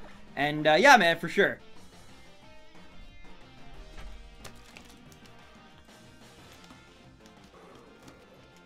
How can Drampa fly? Because it believes it can. It's like that whole bee movie thing, right? The bee does not like, it shouldn't be able to fly, and yet it doesn't know it can't. So whatever that quote is, that meme quote is. But anyway, guys, we got one more Drampa to get through today. That's probably going to line up perfectly with where I want the end of the stream to be. Mind you, this Drampa could take 20 minutes to call, in which case you guys get an extra 20 minutes to stand, being a stan. But yeah, we'll see what happens here. No way! Wow! It literally just called back to back. That's kind of crazy. So that's, unfortunately it wasn't shiny, but, so I just dropped $50 on COD Zombies DLC. I am addicted. I've heard it's great. I've heard the new Zombies is great in that game. I never got it. We were going to pick it up, but then I convinced my brother to get Horizon Zero Dawn, but now maybe I'm regretting that. I don't know. I still got to play Horizon Zero Dawn, but either way, Taco Hype, thank you so much for that donation, my friend. I hope you enjoy your zombies. Seriously, man, I really hope, like, man, in Black Ops, the original Black Ops, I loved zombies so much, and obviously, World at War or whatever, and Black Ops 2 as well, I played quite a bit, but yeah, Black Ops is the one I really got into, and the Zombies DLC maps were fantastic. There was, like, the Moon one, but anyway, thank you so much, Taco Hype. But yeah, guys, Taco's amazing. Dr. Swablu just donated again. Also, add Connor to the Borid Mim area on your YouTube. Oh, I see what you're saying. I see what you're saying. I got you, Dr. Swablu. I got you. Yeah, I should, for sure. But Dr. Swablu Hype, thank you so much for the donation. Dr. Swablu's amazing. Taco, you're amazing. Both of you guys are just incredible. I really do appreciate it. All the love, all the support. Thank you. Thank you, seriously. From the bottom of my heart, thank you. But yes, guys, 135 Drampas. Unfortunately, that's going to do it for me today because I got 5 minutes until my brother is going to bed and wants, like, peace and quiet because he works at, like, 6 a.m. tomorrow. So, so much for tuning in if you tuned in. Thank you so much if you left a like, if you commented, if you gave me your time, your energy, you went out of your way to watch this stream. I appreciate the heck out of you. Seriously, thank you so much for doing that. Just absolutely amazing. It was a great stream. I was really like stoked all stream long. I feel like it went really well and we had a lot of fun. I'm not really seeing anyone to raid, unfortunately, on at least the people like I'm following. So unfortunately I don't know if we're gonna be able to get a raid out today, but I still love you guys. You're amazing. Thank you so much. I will hopefully see you Thursday. If you're new, I stream every Tuesday, Thursday, and Sunday. This Thursday, it's going to be 7 p.m. Eastern Standard Time, same time as tonight. I cannot wait, and hopefully I see lots of your new faces there, and of course, all you old faces as well. Thank you so much again, guys. I know I've said it a million times, but you guys are the best, and I'll see you Thursday. And I'm going to keep working on the rarest Xbox games. That's coming back. It's coming back. But in the meantime, I love you. Drampa, you will be ours, but man, you suck. But yeah, it'll be so good when we finally get it. But anyway, love you guys. Peace, and as I always say, happy hunting, baby rhinos. Later, guys. Good night.